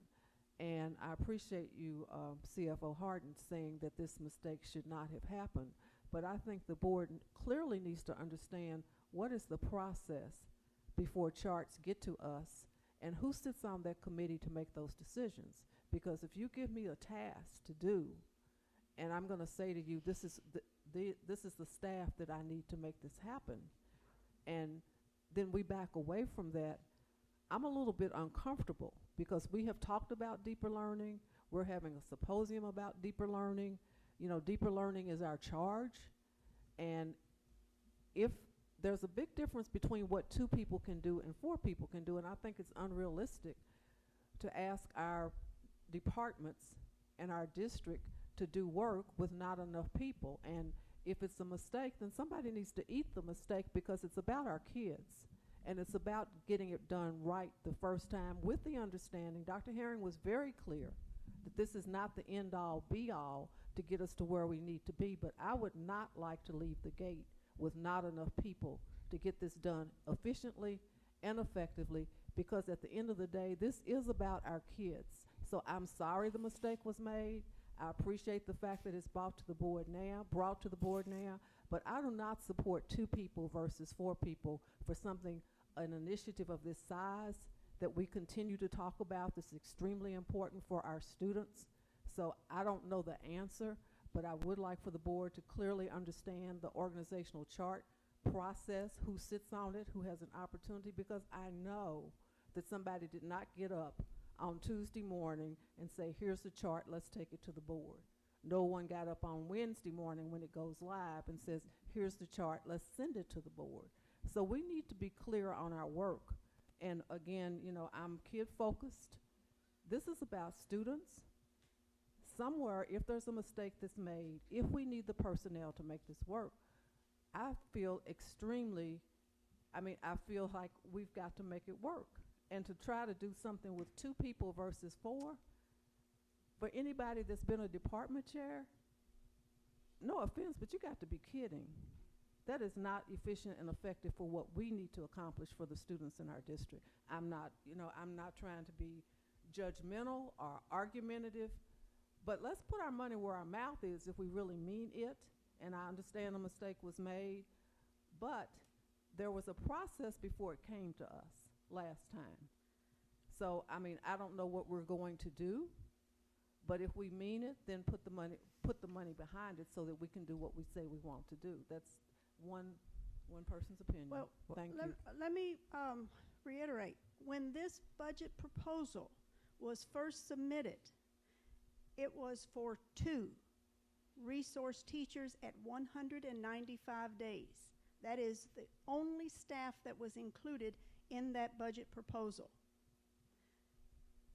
Then when Dr. Herring started putting all of the charts together and came to Tiffany and I, that's when she had the 4 at 260. That's when I questioned, and then some other positions. That's when we questioned. I questioned the need for 260, as I do anytime a 260-day position comes forward. I do that because most individuals coming into these 260-day positions have been with us for at least 10, 11 years. They are going to have immediately 20 days vacation, 5 days additional holidays that are paid. So there's 25 days. I'm looking at it financially. It's not completely financial, again, because I understand our job, my job, is to make sure that the kids, the students of this district, the teachers have what they need in order to get the job done. But I do have to stay within the budget. If this board says that 4 resource teachers are needed at 210 days, 220, 30, or 260, I will find the funds. Now, it may be that those funds come out of fund balance, and at this point they would, based on our budget, but that is at the direction of the board. And that's all I was trying to do here, is make sure I stayed within the direction of the board when it came to dollars. I would never have recommended coming forward and saying we're immediately going to make these 2 without talking to Dr. Herring, because this was her program. If she told me that there was absolutely no way that she could have done this with anything less than 260 days, I would have gone to the superintendent, just as I did with these 210, and I would have said we've got to notify the board according to Dr. Herring. She must have 260 days, and it is going to cost an additional X dollar amount. And then that's what would have been presented. And this correction here would not have been presented to this detail. But that is not what Dr. Herring told me. She told me, and Tiffany was there, she said we can do it with 210, 4 positions. 4 210-day positions. 4 210-day positions. And then that was what was presented to you on the chart with the red. And then when you approved that, that's what we believe you approved. 4 210-day positions. The total cost of that is $332,396, and that fits within the budget amount. If you go with 4 260-day positions, that cost is $411,536. That exceeds the total budget that you approved in March, and that would require you to approve $79,140 more, or $19,785 more per student, or per position, per teacher position. So that's the difference between what 4 210-day and 4 260-day. So if you split the baby and go with 2 260-day and 2 210-day, the total cost is $371,966. You need $39,570. You need the equivalent of $19,785 each position that you increase from 210 to 260. So that's really, that's the math. And Ms. Porter? Could I also say that the 210-day position, you have the right to ask for additional days, which does not incur the cost that you're talking about for a 260-day employee. Because when you go with the 260, you're talking about the vacation days and some other things. So you can do 210 with the stipulation that whoever's managing the project has the opportunity to request the additional days and to be given those days for the people to do the work. My concern is 2 people, human beings, versus 4 to get the work done. So you can go with the 210 with the understanding that because we're all, thank you Cordelia, have been encouraged over time to not ask for the 260. So I've heard that as well, but it's about having people in place to do the work. I'm not comfortable with 2 people, and I'm not going to speak for Dr. Herring because she spoke eloquently for herself when she was here. So I'm not going to say what her thoughts were and what her words were, but I'm uncomfortable with having 2 people do the work when 4 is requested, whether it's 260 or 210 with the stipulations that the days be added, whatever is best financially for the district. I'm comfortable with that, but I'm not comfortable with 2 people. And just to answer your question, the org charts and the job descriptions reside in my office, and we've done a lot to work with Cordelia's office to tighten the process, but we've learned from this. Because Dr. Herring was in transition, we know now that we need to have safety nets in place when we're in those circumstances, and so we are tightening the process up even more. I would still make the same request that the board have a clear understanding who's on the committee, what the process is, because org charts and job descriptions are a way of life for this district. Yes, This is ma'am. not new. This is something that will go over in time, and we need to be clear on what the process is. Yes, My ma'am. request stays the same. Thank you. Okay. Member Duncan. Oh, you know, I would like for Brent to come up and talk to us a little bit about, I mean, these are resource teachers that we're trying to decide on the number of, and the 260-day, there's a reason for 260-day and the need for 260, but the question is how many of the 260-day people will be manageable for getting this project off the ground. And I would just like to, I wonder if Brent can Well, come up. actually, before we do that, it's not really our policy or process to do that unless the person who is sponsoring this particular item wishes to bring up someone from the audience, because it's the administration that has to present this to us. I don't want to get into a set precedent by calling out people in the audience, even though I do respect Mr. McKim and his expertise and his views on this.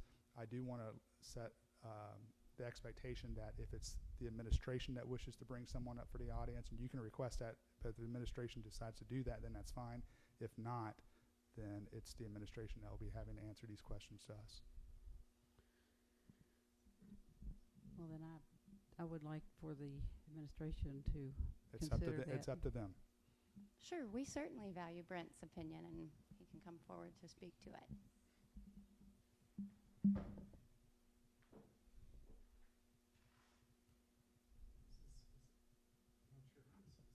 So button on the side. Okay.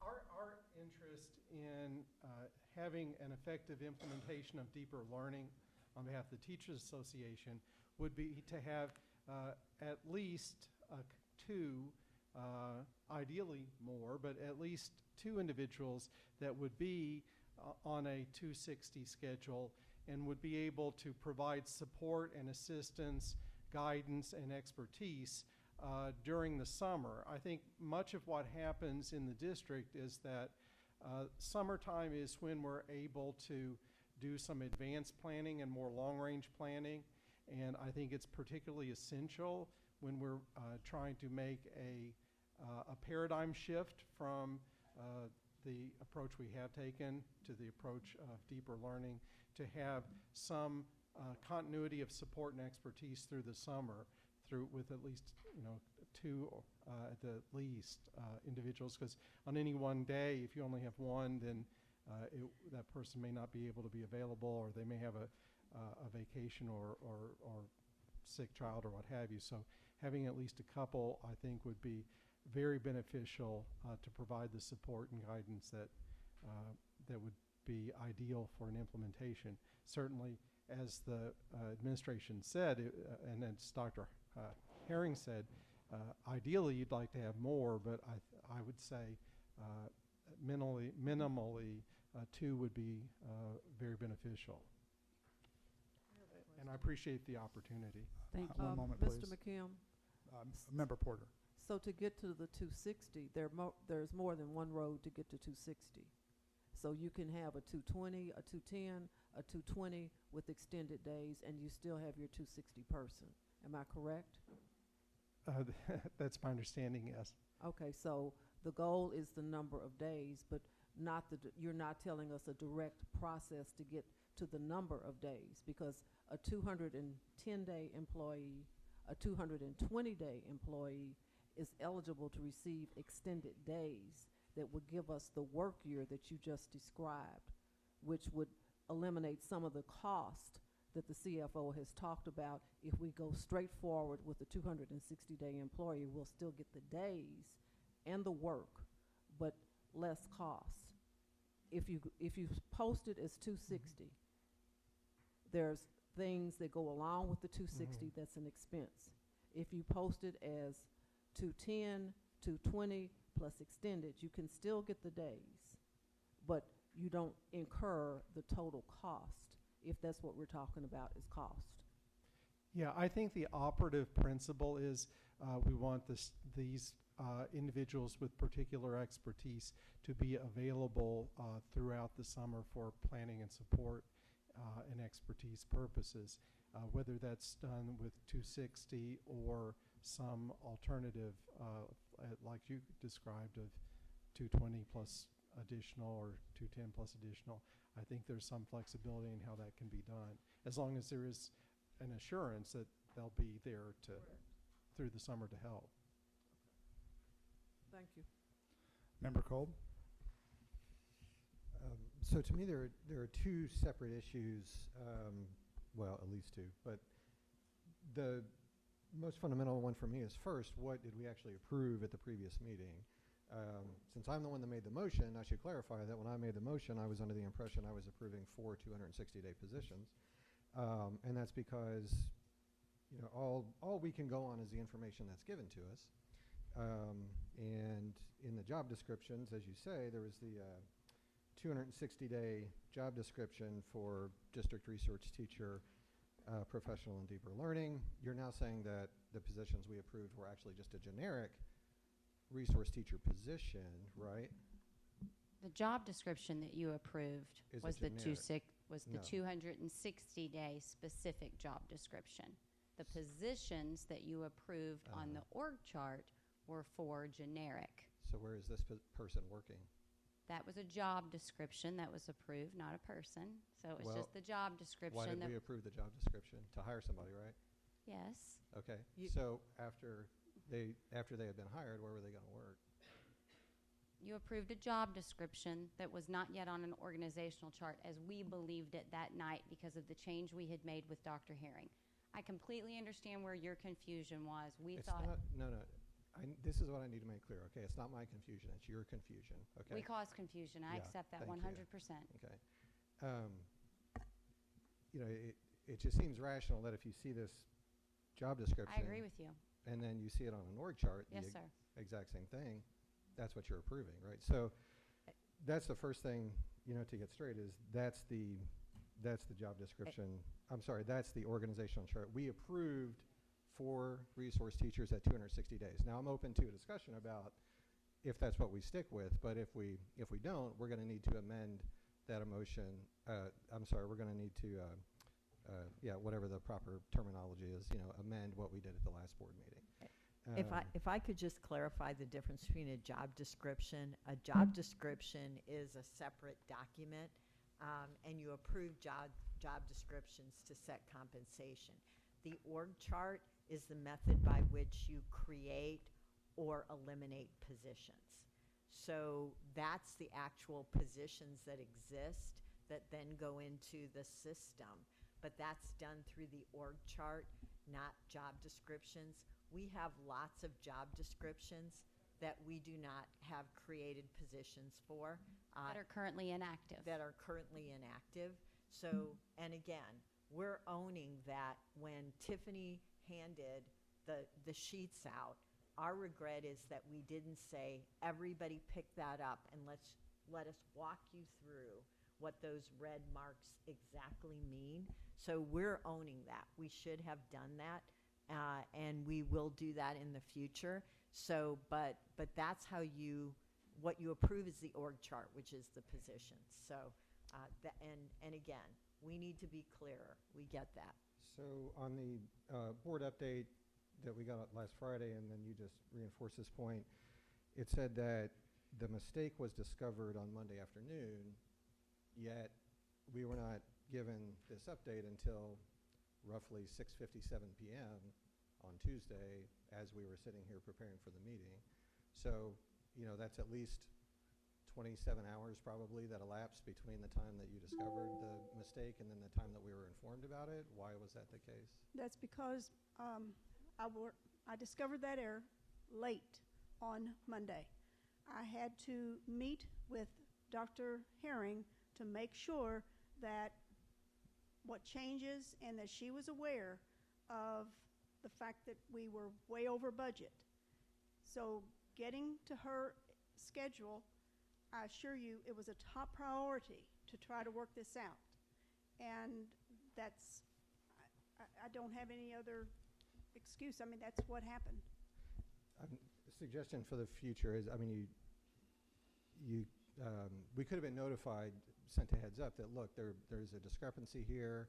We've discovered it. We're trying to work it out. We'll let you know so we could be ready. I mean, you know, you see the amount of stuff that we've got to prepare for. This is one of my 2 binders tonight. I mean, you see the amount of stuff we've got to prepare for. So, you know, there's a few things that are particularly concerning. One is that it's worrying that no one knows how 2 became 4. I mean, that's a big thing that somebody needs to know. Secondly is, you know, that, I mean, frankly, that anyone would think it's appropriate to hand, you know, board members this 3 minutes before the meeting starts and expect us to make an informed decision about it. I mean, that's just an impossibility. So, I mean, please, please, please don't do that. Don't do that again.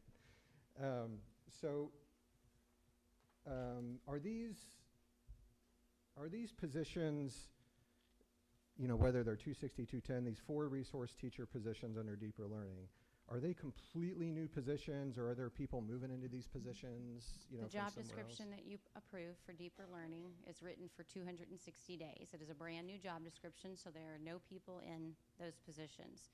If the board decides that they were going to do those specific job description for lesser days, we will amend the days on that job description to the lesser days. That is an administrative change that we will make. My question is, though, are these positions replacing any existing positions? They're brand new. They would be brand new. Even if they're 210 or 260? They're brand new resource teacher positions. So they have to be posted? They have to be posted, and people will have to apply, and people will have to be selected. Okay. I feel like maybe we're talking about 2 different things, but I'll leave it at that for now. If you want to ask the question again, I'll see if I can answer it. Are these, so the money, you know, I don't know, how much is a 260-day position? It's $102,884 per So position. 4 times that, whatever that is, that's totally new money that we have to dedicate to this. That's not being taken, repurposed from anywhere else. No. Okay, that's my question. Okay. You know, So, no, just to clarify, that's really a great question, though. What we believe was approved was 4 210-day positions at a cost of $332,396. The difference between 210 and 260 is $19,785 a position. So if you want them to be 260, I think this is your question, it would require $79,140 additional dollars. that's good to know, but that's not my question. My Okay. question was whatever I just said. I think your question is there someone already in maybe a 200-day position Correct. that would be put into a 260 Correct. or 210? So it's not 260 new days, it's just 60 new days. Right, but that is not the case. How it, we cannot transfer, we have several resource teachers in this Right. district. The majority are 195 days. Some are maybe 200. Right, so there's various days of a resource teacher. So let's say a 195-day resource teacher wanted this 210 or Right. 260-day position. They would have to apply. Right. When they apply, then they would be interviewed and then selected by whatever that committee is that selects these particular positions. Right. The position determines. Right. Yes. Right. Let me ask it this way. How many resource teachers do we have this year total? I'll have to get that number for you, but we have dozens and dozens Sure. of resource teachers. Right. So my question was going to be, how many more are we going to have if we add these 4 compared to last year? Like, is it a +4, you know, or is it? Do you mean Gaines-based, or do you mean school-based, or do you mean I district? I mean overall, like. So I can get that breakdown for you. We have schools that add resource teacher positions to the school. Mhm. We have district resource teachers who are allocated in various departments, and at Gaines is where the majority of them would lie. And so I can get that breakdown for you. I get your question. Your question is if you post a 210 or 260-day position and a current resource teacher applies for it and gets the job, what happens to the job they vacated? That becomes a vacancy, so it doesn't go away. Always. Unless you eliminate it. Right. Unless you Okay, eliminate that which is an position. Right, Yeah. so if I we have understand. 100, right now, if we have 100 resource teachers, and as Dr. Hargan said, one of them applies and is selected for this position, these positions, then we would have still 104 positions, but 4 of them, if they're all, that's the case, are going to become vacant. Instead of those 210-day positions being vacant, then say the 195s will be vacant. Right. Now, whether or not those 195s are filled, that would depend upon that particular department or school, especially school, whether or not they wanted to continue to fill that position or repurpose it. So there's a few unknowns then. One is it may or may not be filled, okay? And then another one is, you referenced earlier, people that move in the 260s are people that tend to be here 10 years. They've got that vacation. In other words, they're they're more expensive employees. Is it not an... And these, I might say, these numbers are averages. Right. The average. I understand. Is it not possible, though, that the person that replaces them at a 195-day position is a much, much cheaper employee, and therefore the amount that it goes up is not really that full amount? They're going to have at least 5 years experience. That's in the minimum qualifications.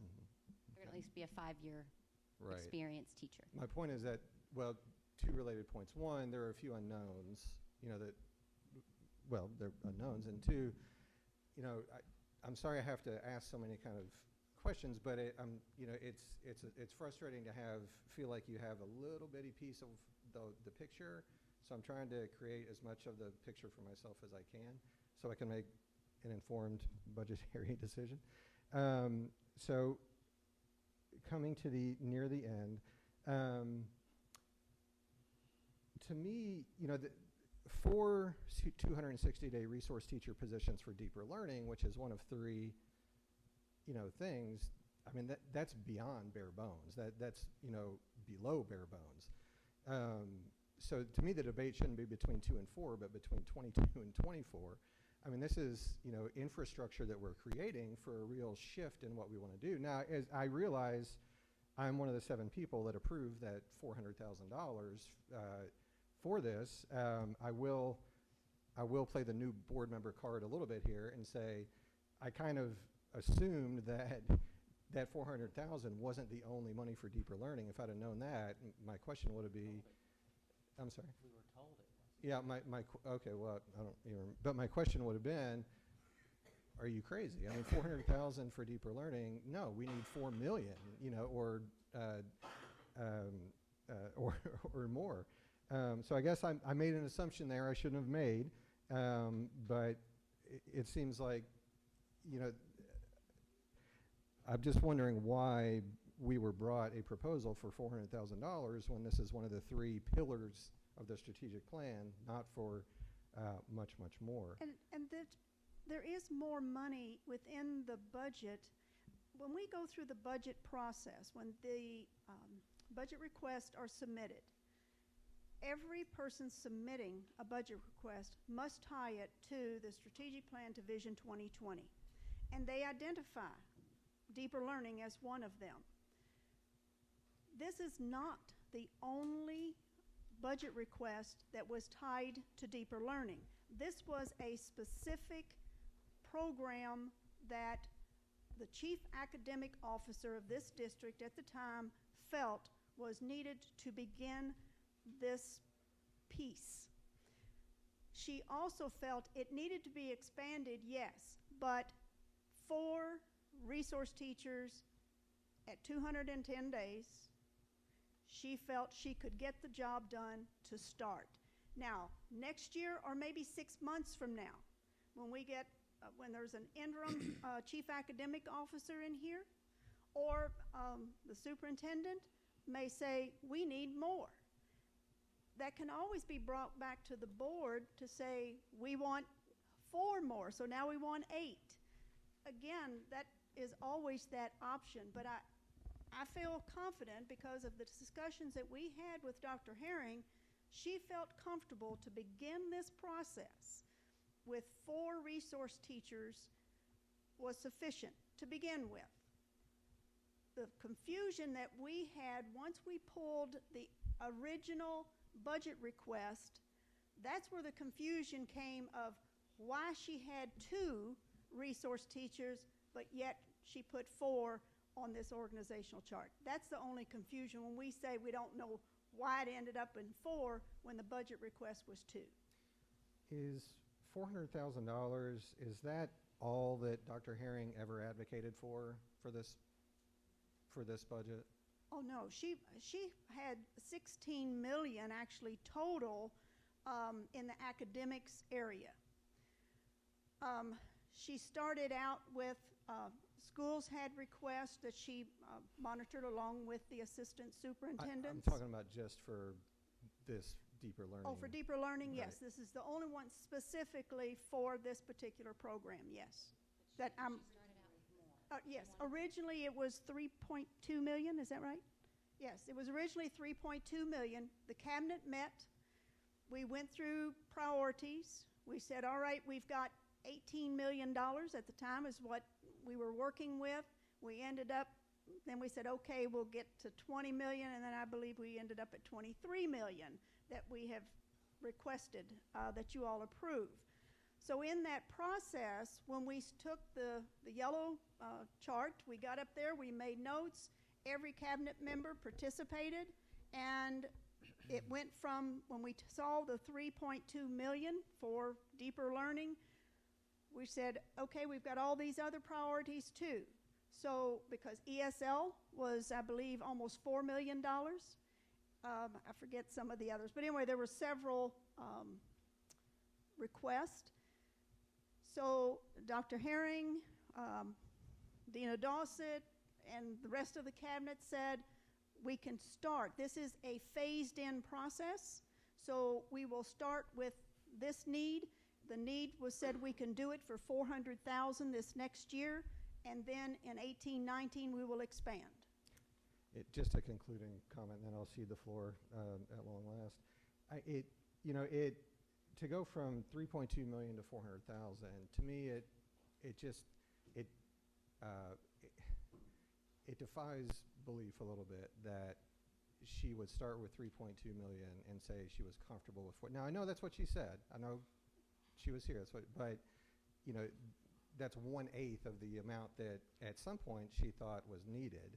And then I'll just, and you don't have to respond to this. You don't have to comment. I'm just not confident sitting here that we're getting the full story, that we're getting all the details that we, and I'm not putting that on you. I know you two are doing the talking here. I'm not saying that you're, I just don't think we're getting the full story. Well, I can assure you, what I am telling you is the facts. I do not lie. I do not tell stories. I state the facts. I have my reputation just as you have yours, and I am 100% integrity. So I assure you, this is the conversations, and I apologize for the error for submitting these at the last minute. That is not typical of my work. It's not typical of Tiffany's work. But this happened, and again, I cannot apologize enough for this, and I assure you it will not happen again. Okay, before we move on, because I believe everyone's had a chance at least to speak to this particular issue, before we go around for seconds. You have not? Great. Okay, but before we get to you, I want to see if I can preempt some stuff here. Because please understand that we have talked about these positions last meeting for an hour and a half. Today, we had a number of positions last meeting. Today, we are talking about 2, possibly 4, possibly whatever positions for over the last hour. I think there have been good points that have been made. It is clear that this board thought they were voting for something different. So I will tell you that, first of all, yes, a mistake was made. Why was it made? It's useful to know that information. At this point, I don't care. From this point on, if there are any changes that are put up on our desk while we sit down, don't bother. I am done with this. So, what I would like to do, Sharon, can you throw up my email? I'm going to see if I can preempt our conversation and talk about this, and let's get the brass tacks. What does this board want to do? Up on the screen, Sharon's trying to bring it up. She's trying. She's trying to bring up my email that I sent to her that has 4 options. If you can take a look up here, and I put these up here so everyone can be very clear and see what it is. I believe I've heard 4 options from board members so far tonight. Option 1, approve 4 260-day deeper learning resource teachers. Option 2, approve 2 260-day deeper learning resource teachers. Option 3, approve 2 260 days and 2 210-day deeper learning resource teachers.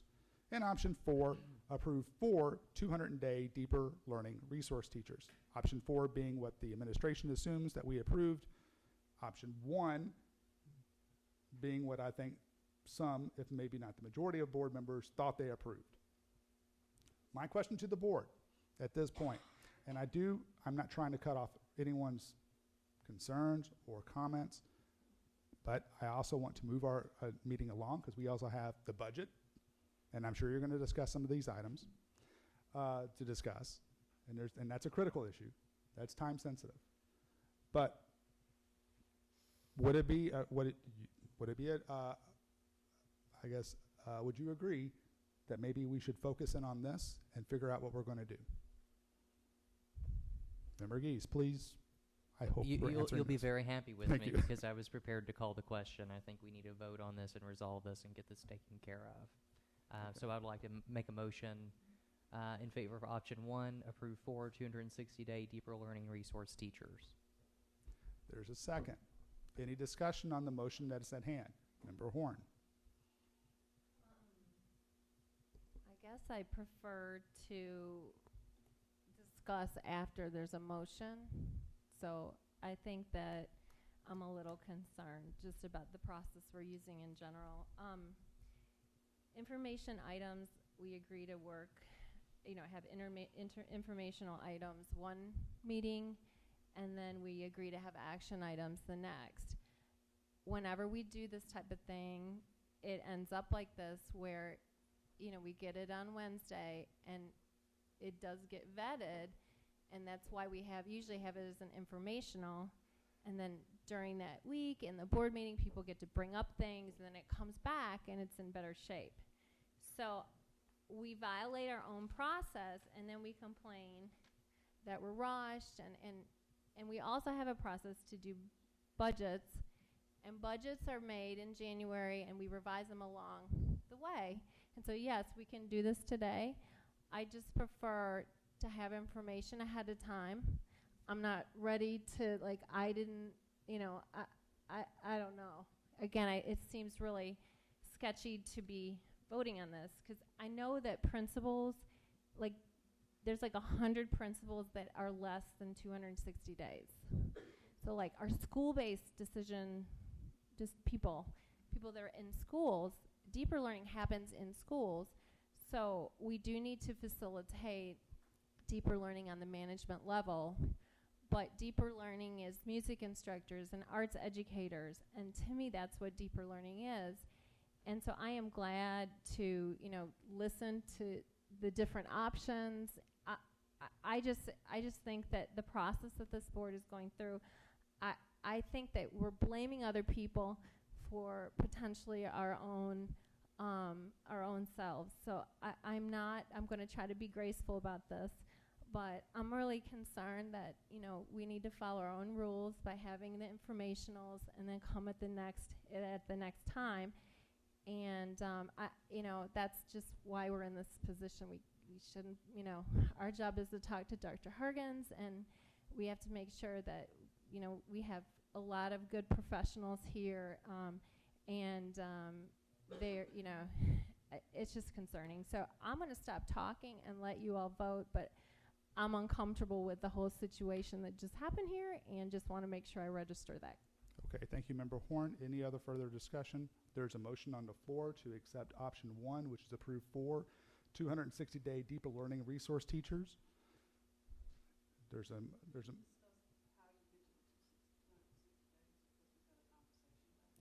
I believe we've been discussing that for over the last hour, but do you want me to summarize that? Is that what I'm hearing? You need to speak into the microphone. The CFO has been clear about what comes with 260 days, the additional cost. The other Roughly $80,000.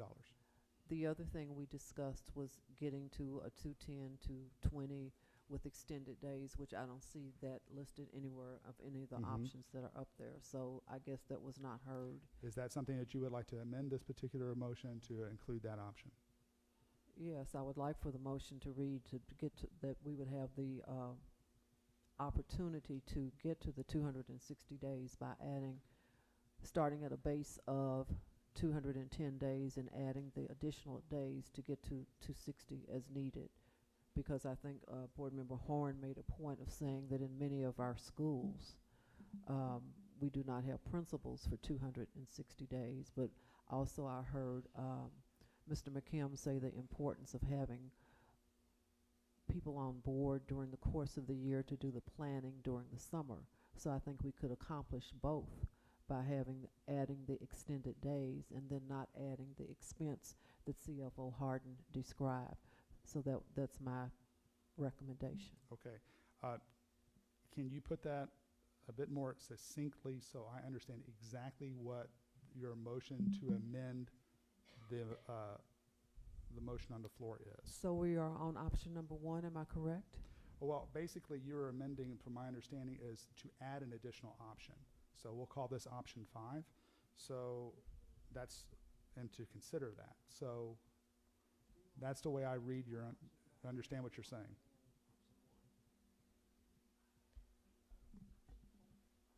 Option 4 could actually accomplish this. Option 4 is what yes. you think we approved already. Yes, but option 4 could also, that is where the extended days would come in.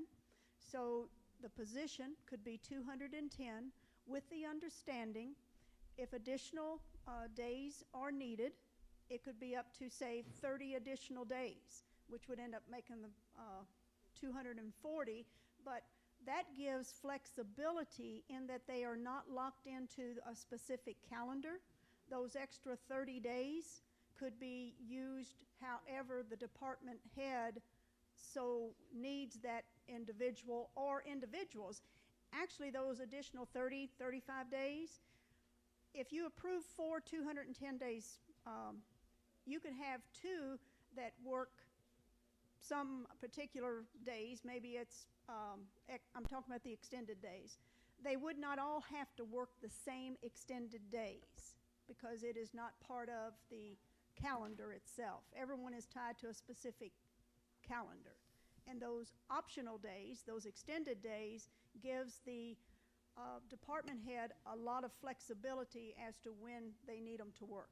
Okay, so let me make sure I understand this. And Ms. Porter, please tell me if this sounds copacetic to you.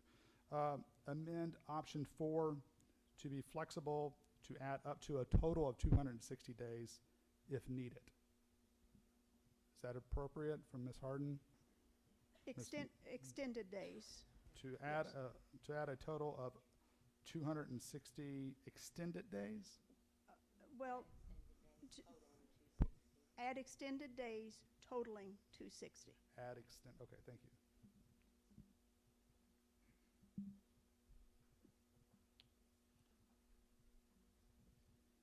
All right, so again, once more,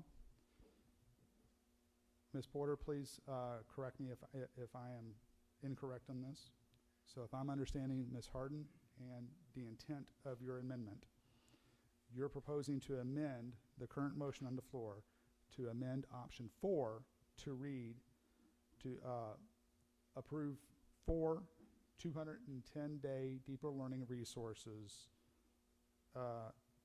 and to add and to be able to add extended days totaling 260 days if needed.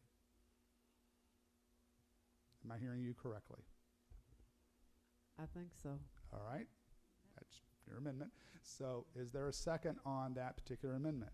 There isn't a second on that amendment. So, wait a minute, are you asking for a moment to discuss the amendment to the amendment? Okay. Yes. Who makes, with these flex days, who makes the determination if they can use them? Like if a resource teacher says, hey, I need to use 50 or however many more days, who has to say yes or no, and what The do they? supervisor would ultimately make the decision, and then the employee would agree to work the extended days.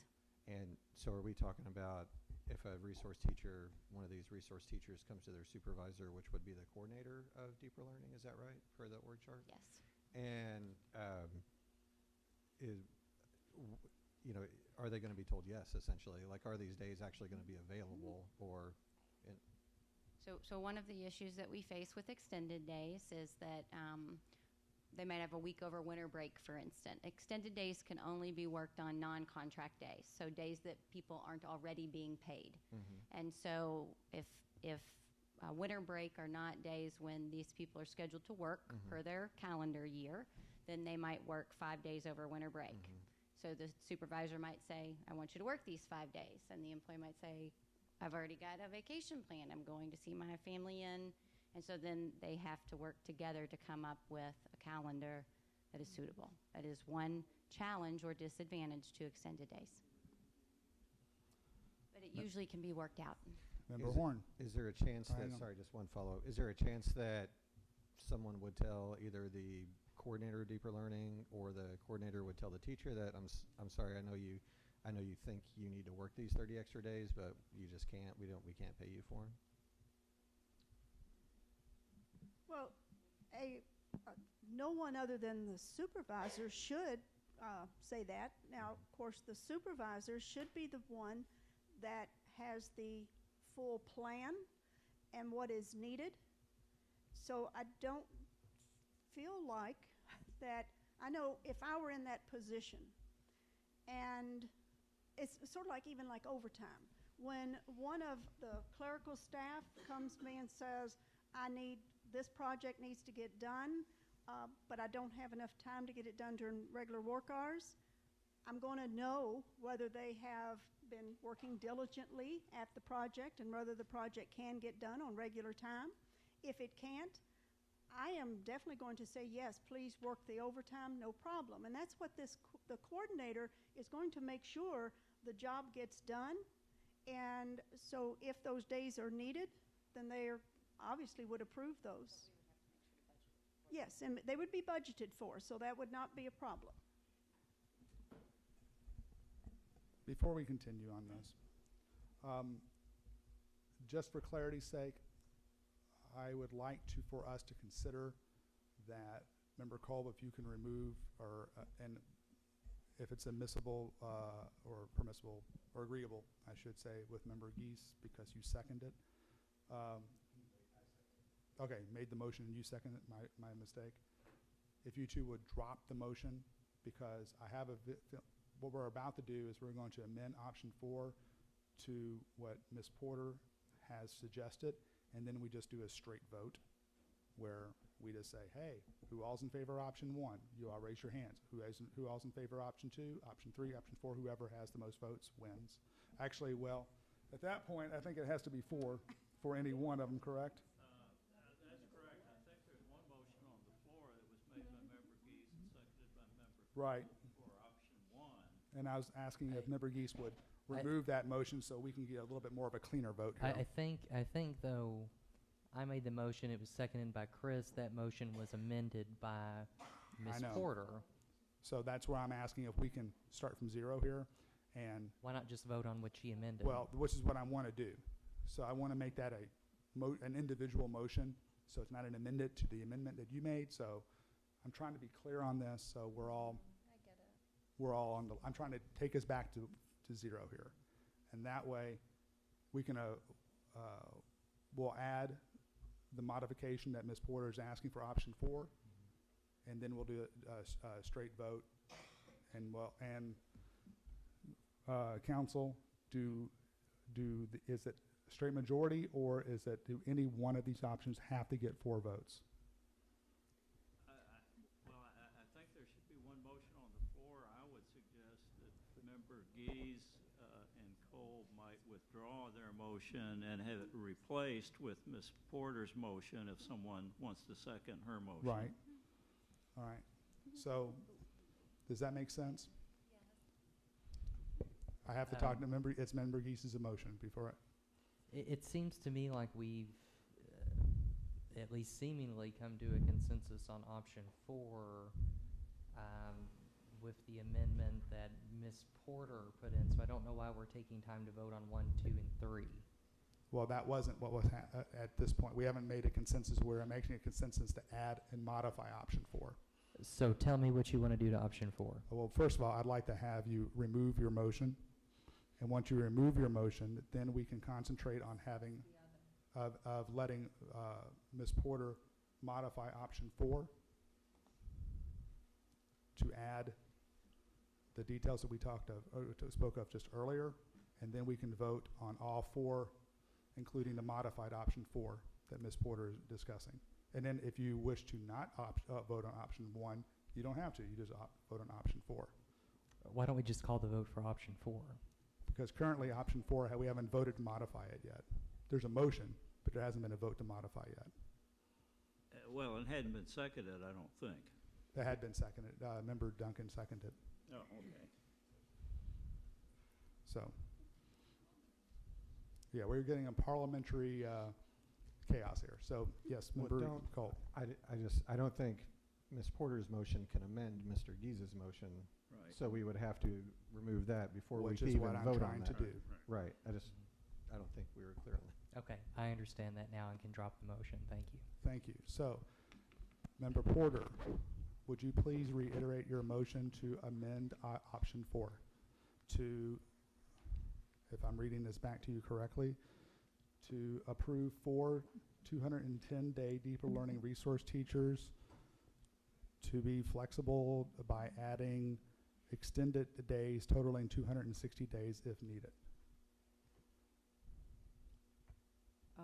The only word I question is to be flexible, with the understanding that there is the potential to increase the number of days not to exceed 260 days. Which is why I used the word flexible. Well, flexible means maybe yes, maybe no.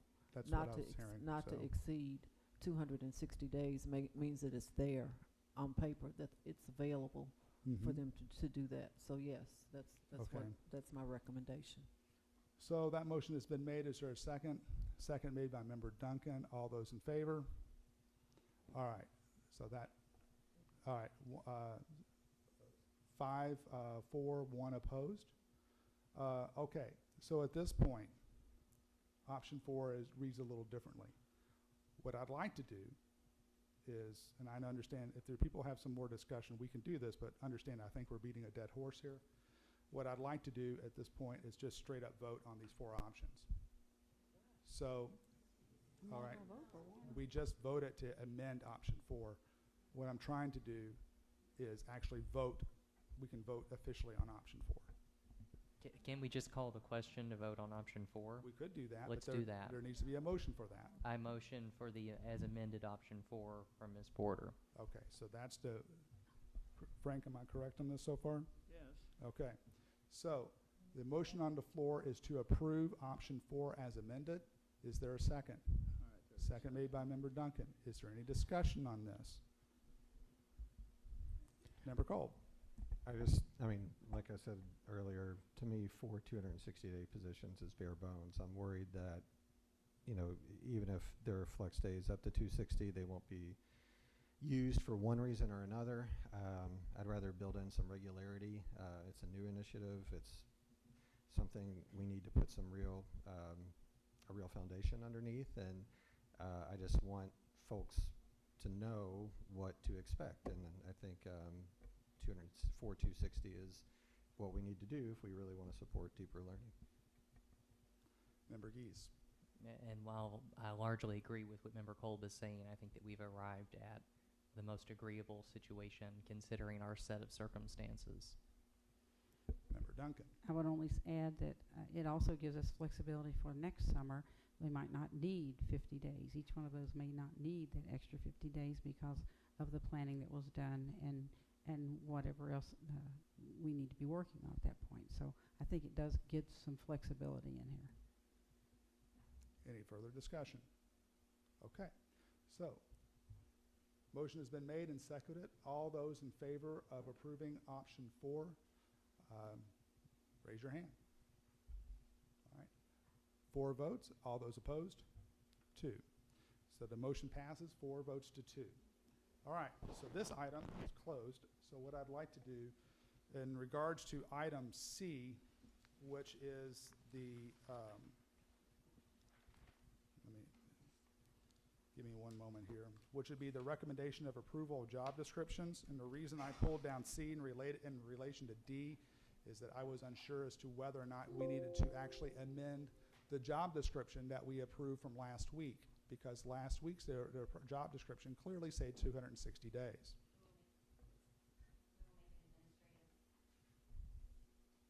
Administrative change to the job description to 210 days.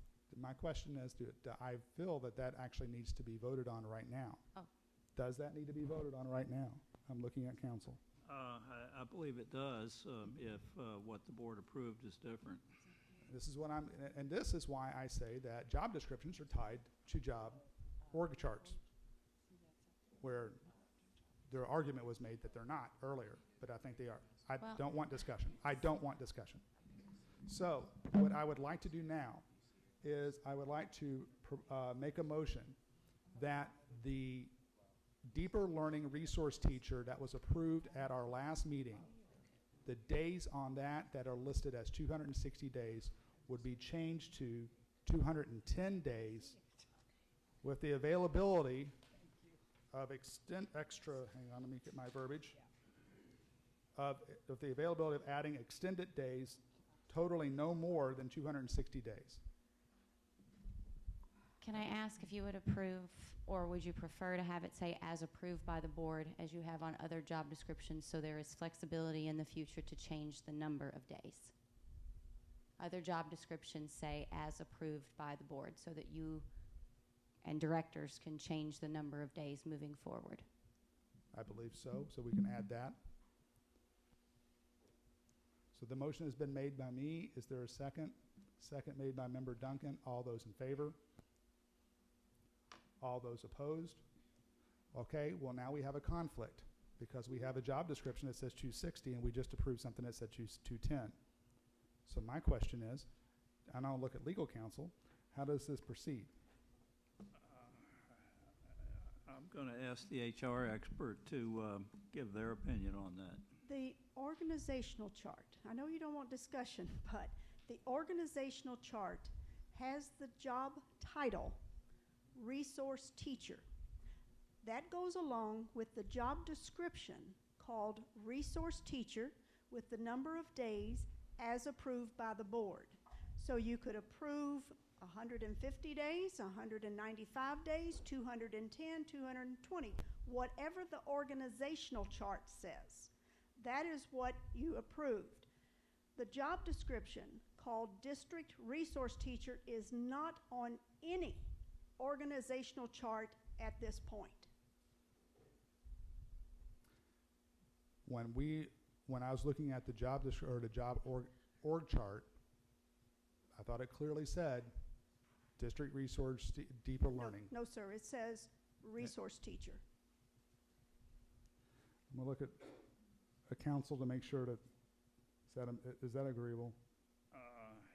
Because I'm confused by that.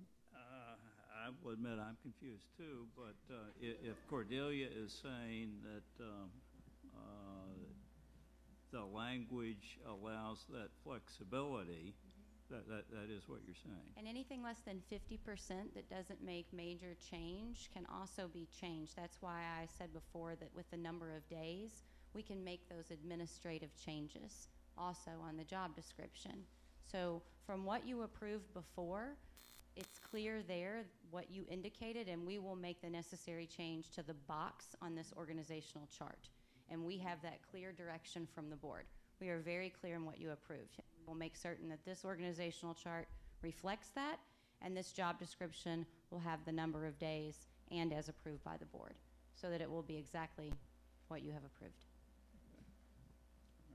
Okay, legal counsel says that's fine, so I'm going to move on.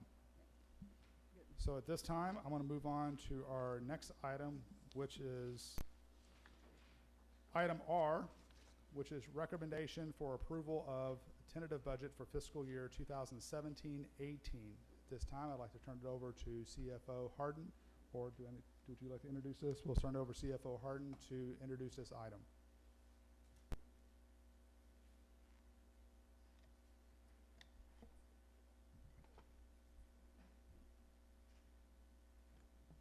I have John Colopy here with me, who is the Director of Financial Planning and Management, who is instrumental in preparing the budget along with his staff. We had a work session that you all participated in. We presented 2 weeks ago, and the budget is $1.5 billion, and I guess open to questions. I don't know. I don't have a formal presentation since we did that through a work session. Okay, so before we begin questions, I would like to ask one question of CFO Harden. First of all, over the course of the last 2 weeks, we've had time to be able to send in questions, and I do know that some folks have actually taken advantage of that, and there have been responses given back.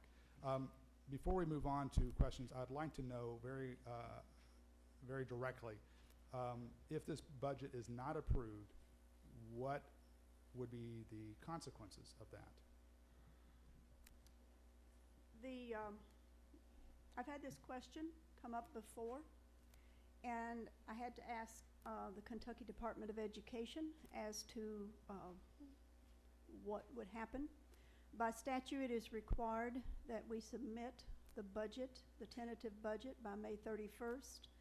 I was told by KDE Finance Department that we would still submit the budget with a notation that the board did not approve it, and then the commissioner would deal with that. In the case as far as what happens here in the district, there are allocations that would not be made, and it would be extremely disruptive to every department and every school. Okay. Any questions for Ms. Harden? Member Duncan. Oh, I just have one question about the cost of living increase. This budget does not include a cost of living increase for our classified, or? It includes only 1.5% cost of living for JCTA and Teamsters. And JCTA, is that certified? Are you talking Certified, about yes. Certified and Teamsters. And when I say certified, I'm saying the teacher, on the teacher salary schedule, that will be increased 1.5%. And then on the Teamsters, anyone that's in the Teamster bargaining unit, then that would also be increased 1.5%. Well, we can't separate administrators from teachers, because I just saw that state law that said that you can't, that administrators are certified. Yes. So it would be applying to administrators as well as teachers. It would on the teacher salary schedule. A certified administrator is also considered a certified teacher. So we are required by statute to pay them according to, off of the teacher salary schedule, the single salary schedule law. However, how we addressed that previously when this board made the decision to freeze all administrators, what we have to do is adjust the administrative index downward. So if the teacher salary schedule goes up 1.5%, then the certified administrative index has to be decreased 1.5%. They would still get their teacher step, and if there was money associated with that, or if their educational level changed, they would get that on the teacher salary schedule, but they would not get that 1.5%. We would have to make corrections to the certified administrative salary schedule, which what we call Job Family 4.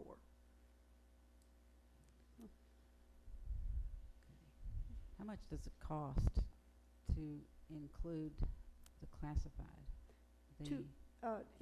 To include all additional, on top of what we already have in the budget, right, including all certified administrators, classified administrators, clerical support, that is $3.75 million additional.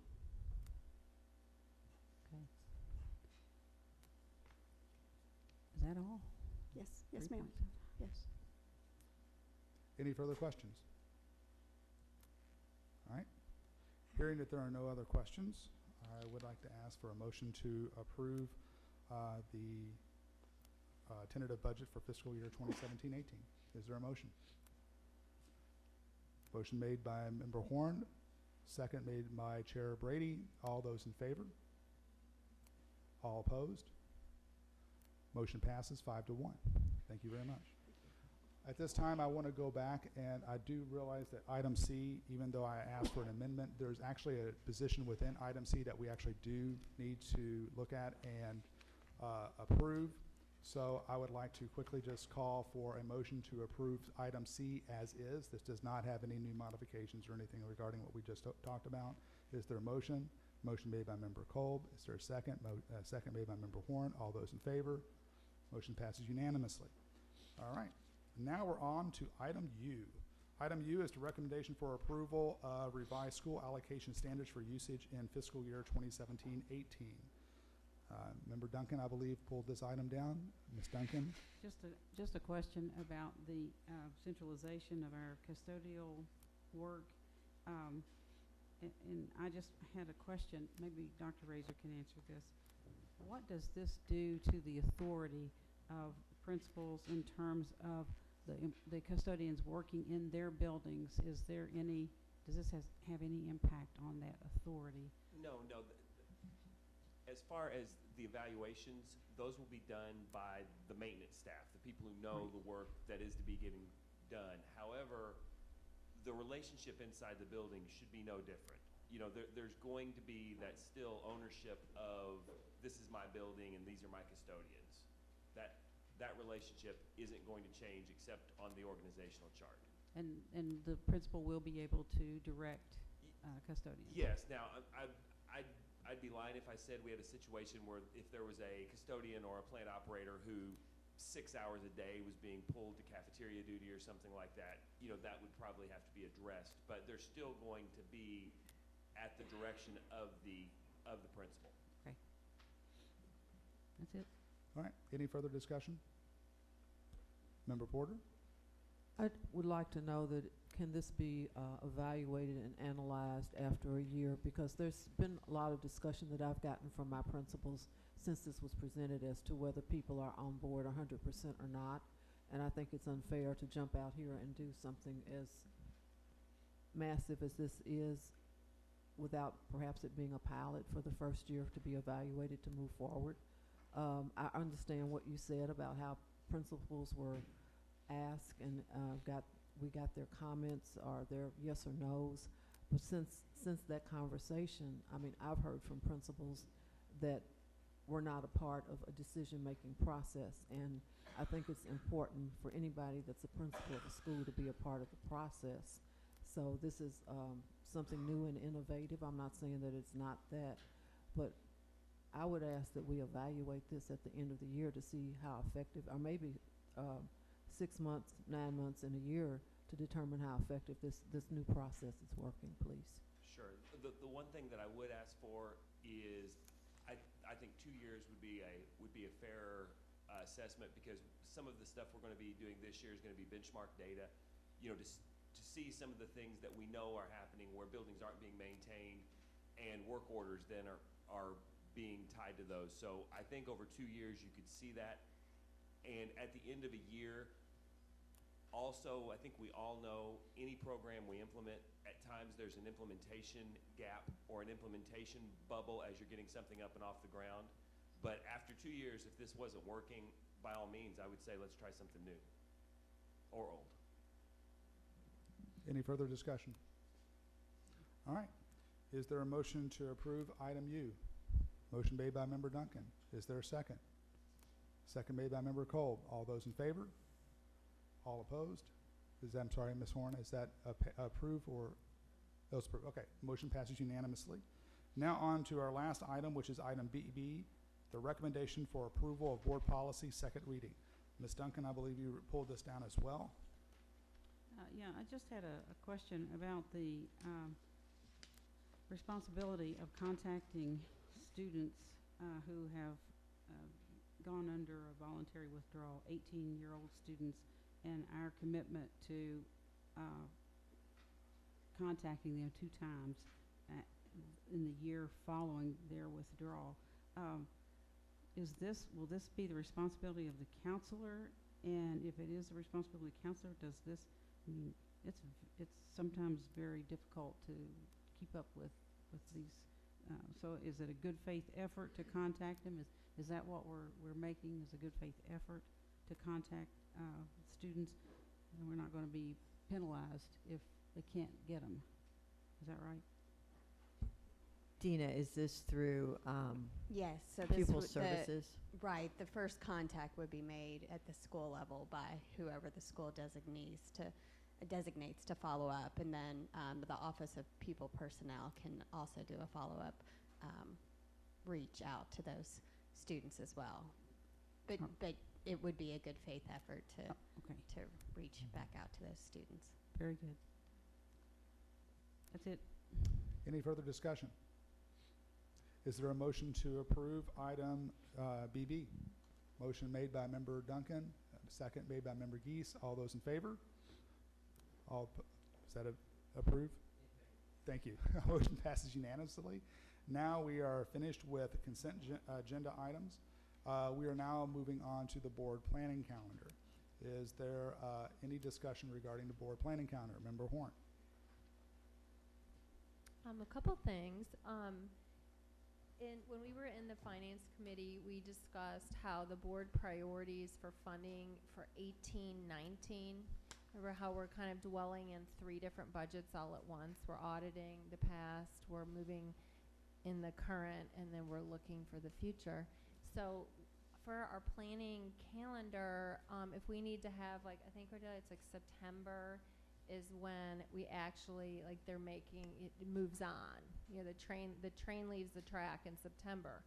So when on the calendar are we going to schedule the 18-19 funding priorities? So if you wanted to get, like, this gifted and talented, you know, Dr. Marshall coming back with the figure that we want to fund more, the, you know, assessments for other folks and more people, and then we want to fund 2 gifted and talented instructors in every school, that in a sense, like, if those are, we don't have, you know, we need to kind of, like, think about when on the calendar we're going to have that discussion for our priorities, our priorities as a board for 18-19. So if it's deeper learning, they can start that work to then, you know, get the proposal. So Dina and I have had a conversation. Her shop did a presentation to you that talked about sort of the cycle through which the budget and also the sort of program review process is going through the course of the year.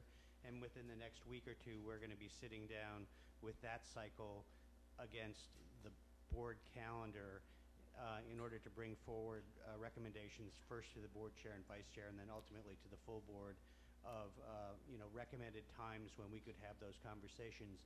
That should include board priorities for 18-19 appropriately placed to align with the process that's put in place for the budget.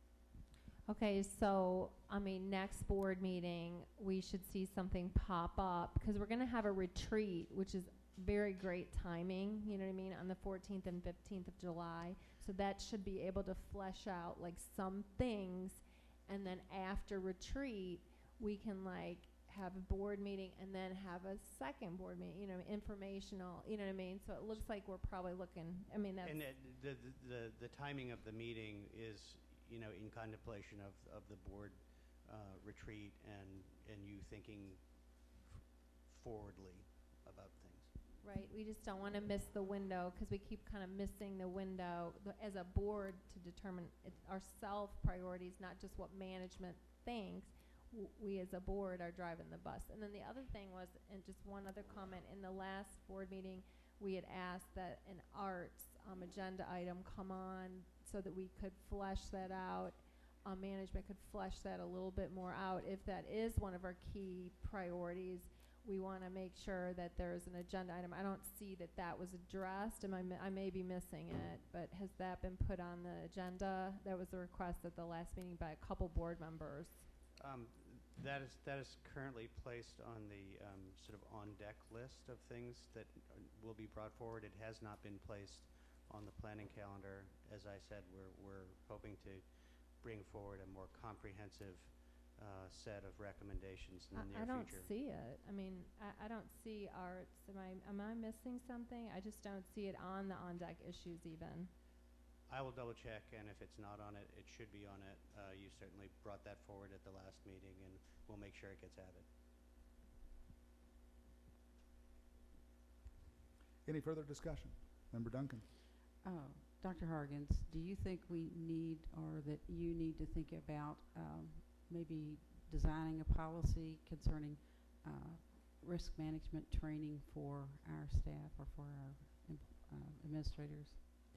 We can certainly look at that, and that would be exactly what a policy does, is set the expectation and the management figure out how to do it. So you're talking risk management training, or you're talking about ethics training? Ethics, which is, you know, that part of that discussion that we have, because that's where we kind of. We can look at that and bring back samples to the policy committee. Thank you very much. Further discussion? All right. Is there a motion to receive the planning calendar? Motion made by Member Geese, second by Member Duncan. All those in favor? All opposed? Motion passes 5-1. Before we move on to board reports, we also need to approve the meeting minutes of our, or the previous meeting minutes. Is there a motion to approve our previous meeting minutes?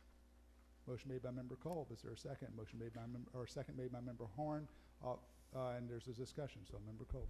That's okay. I just want to be real clear that the minutes we're approving, I know we went back and changed it just now, but last meeting we approved 4 deeper learning resource teachers at 260 days, is my understanding of what the minutes are reflecting.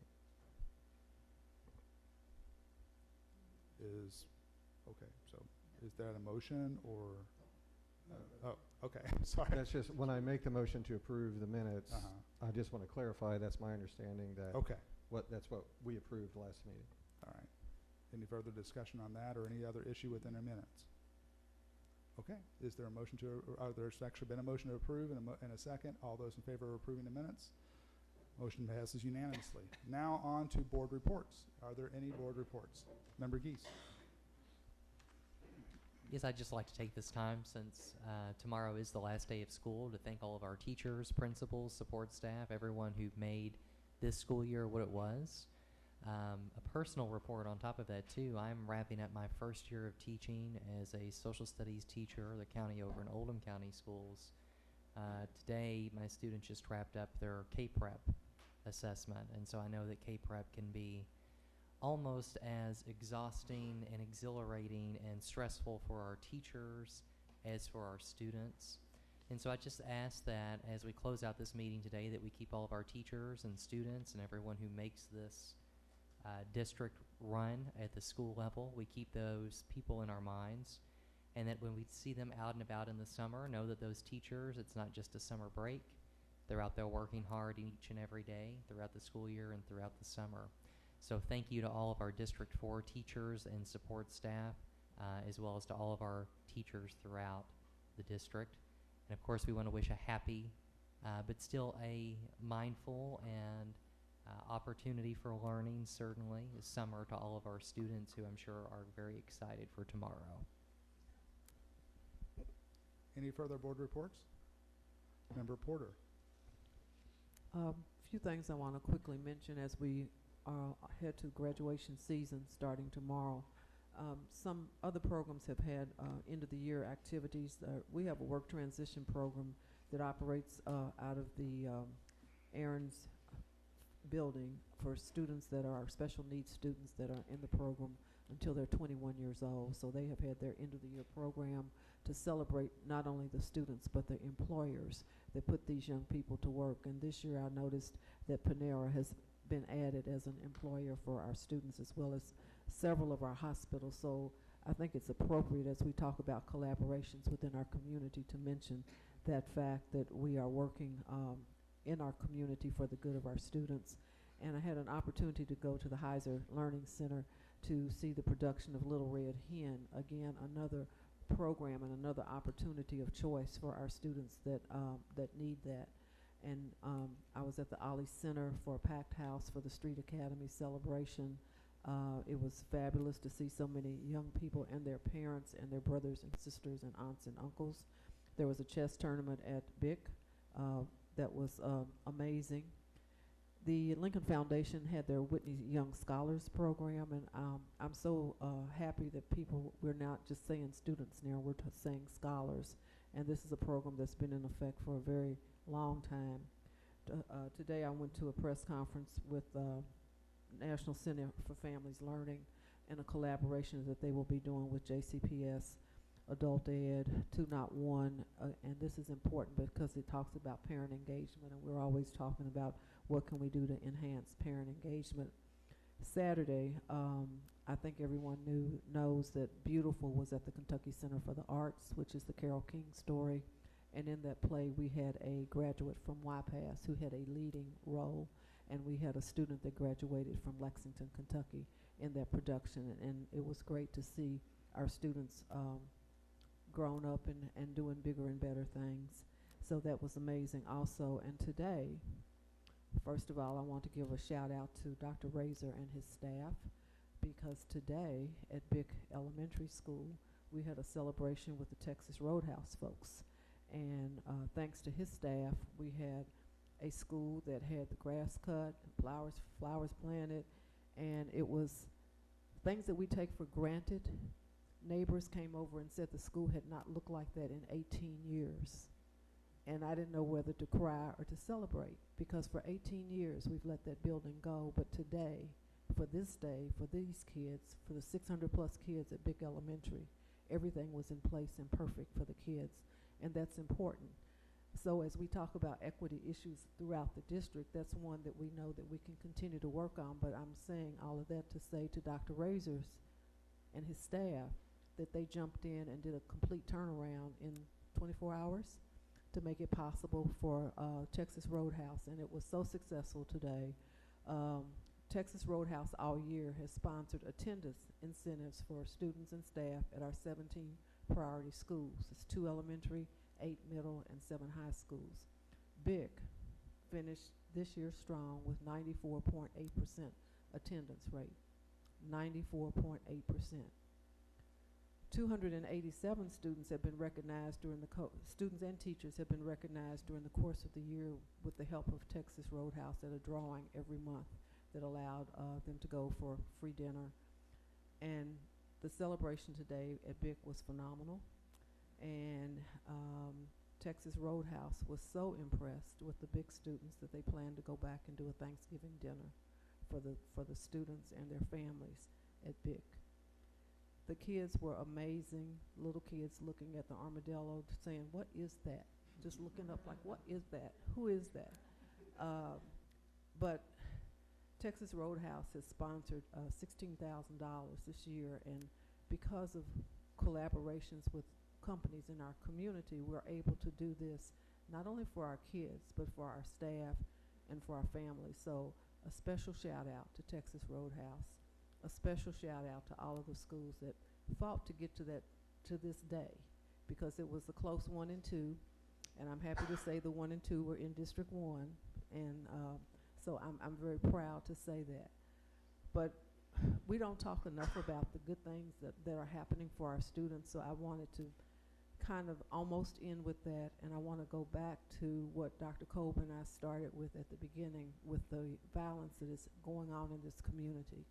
As we close schools out tomorrow, as we have summer programs for our kids, we have got to be diligent if we see something and say something, because there is no pain like burying your child. And we have 2 families that are getting ready to bury their children because of violent acts in this community. It doesn't matter why the child dies, but we have an obligation, not JCPS, but JCPS, Jefferson County, the community, to look after these children during the summer and see that they're occupied and engaged. And I want to end on that note because we take life for granted and we should not. And we have to look after our kids and make sure that they are engaged and busy when they're not in school. That's part of learning also. It doesn't always happen in the schoolhouse. So thank you to Texas Roadhouse. It was phenomenal. And I have to say that our chief communications, she had on her gloves and she was handing out hot dogs. I mean, everybody was having a fabulous time. So thank you for this opportunity for our kids. It's good to say that we're coming to the close of the academic year, but education goes on 265. So thank you, Board Member Geese, for, we're putting a little pause on some of it, but there is summer learning, and we have to communicate that to everybody. And I know one of our teachers at Atkinson, Andrea Diggs, is working really hard to make sure the kids get enrolled in summer programming. So if we all work on this, we can do the best we possibly can for the kids in our district. That's my report, longer than normal, but since a couple of people didn't speak, I took their time. Okay. With that in mind, I'll just echo those sentiments of just saying to our teachers and administrative staff, which I know you guys are going to be coming back here and working during the summer, but have a great summer. And to our teachers, we appreciate everything you do. And to our students, congratulations, especially those that are graduating. And to everyone, just be safe. To echo Ms. Porter's comments, you're valuable. We want you to come back. We need you. So just be safe. And with that note, we do have a need for an executive session. So at this time, the board will will now conduct a closed session as permitted by KRS 61.8101E of the Open Meetings Act for the purpose of discussion of collective bargaining negotiations. Is there a motion? Motion made by Member Kolb, second made by Member Geese. All those in favor? Motion passes unanimously. We are now in executive session, and we will be back somewhat shortly, hopefully. Yeah, we are upstairs. This time we're upstairs. No. Third floor.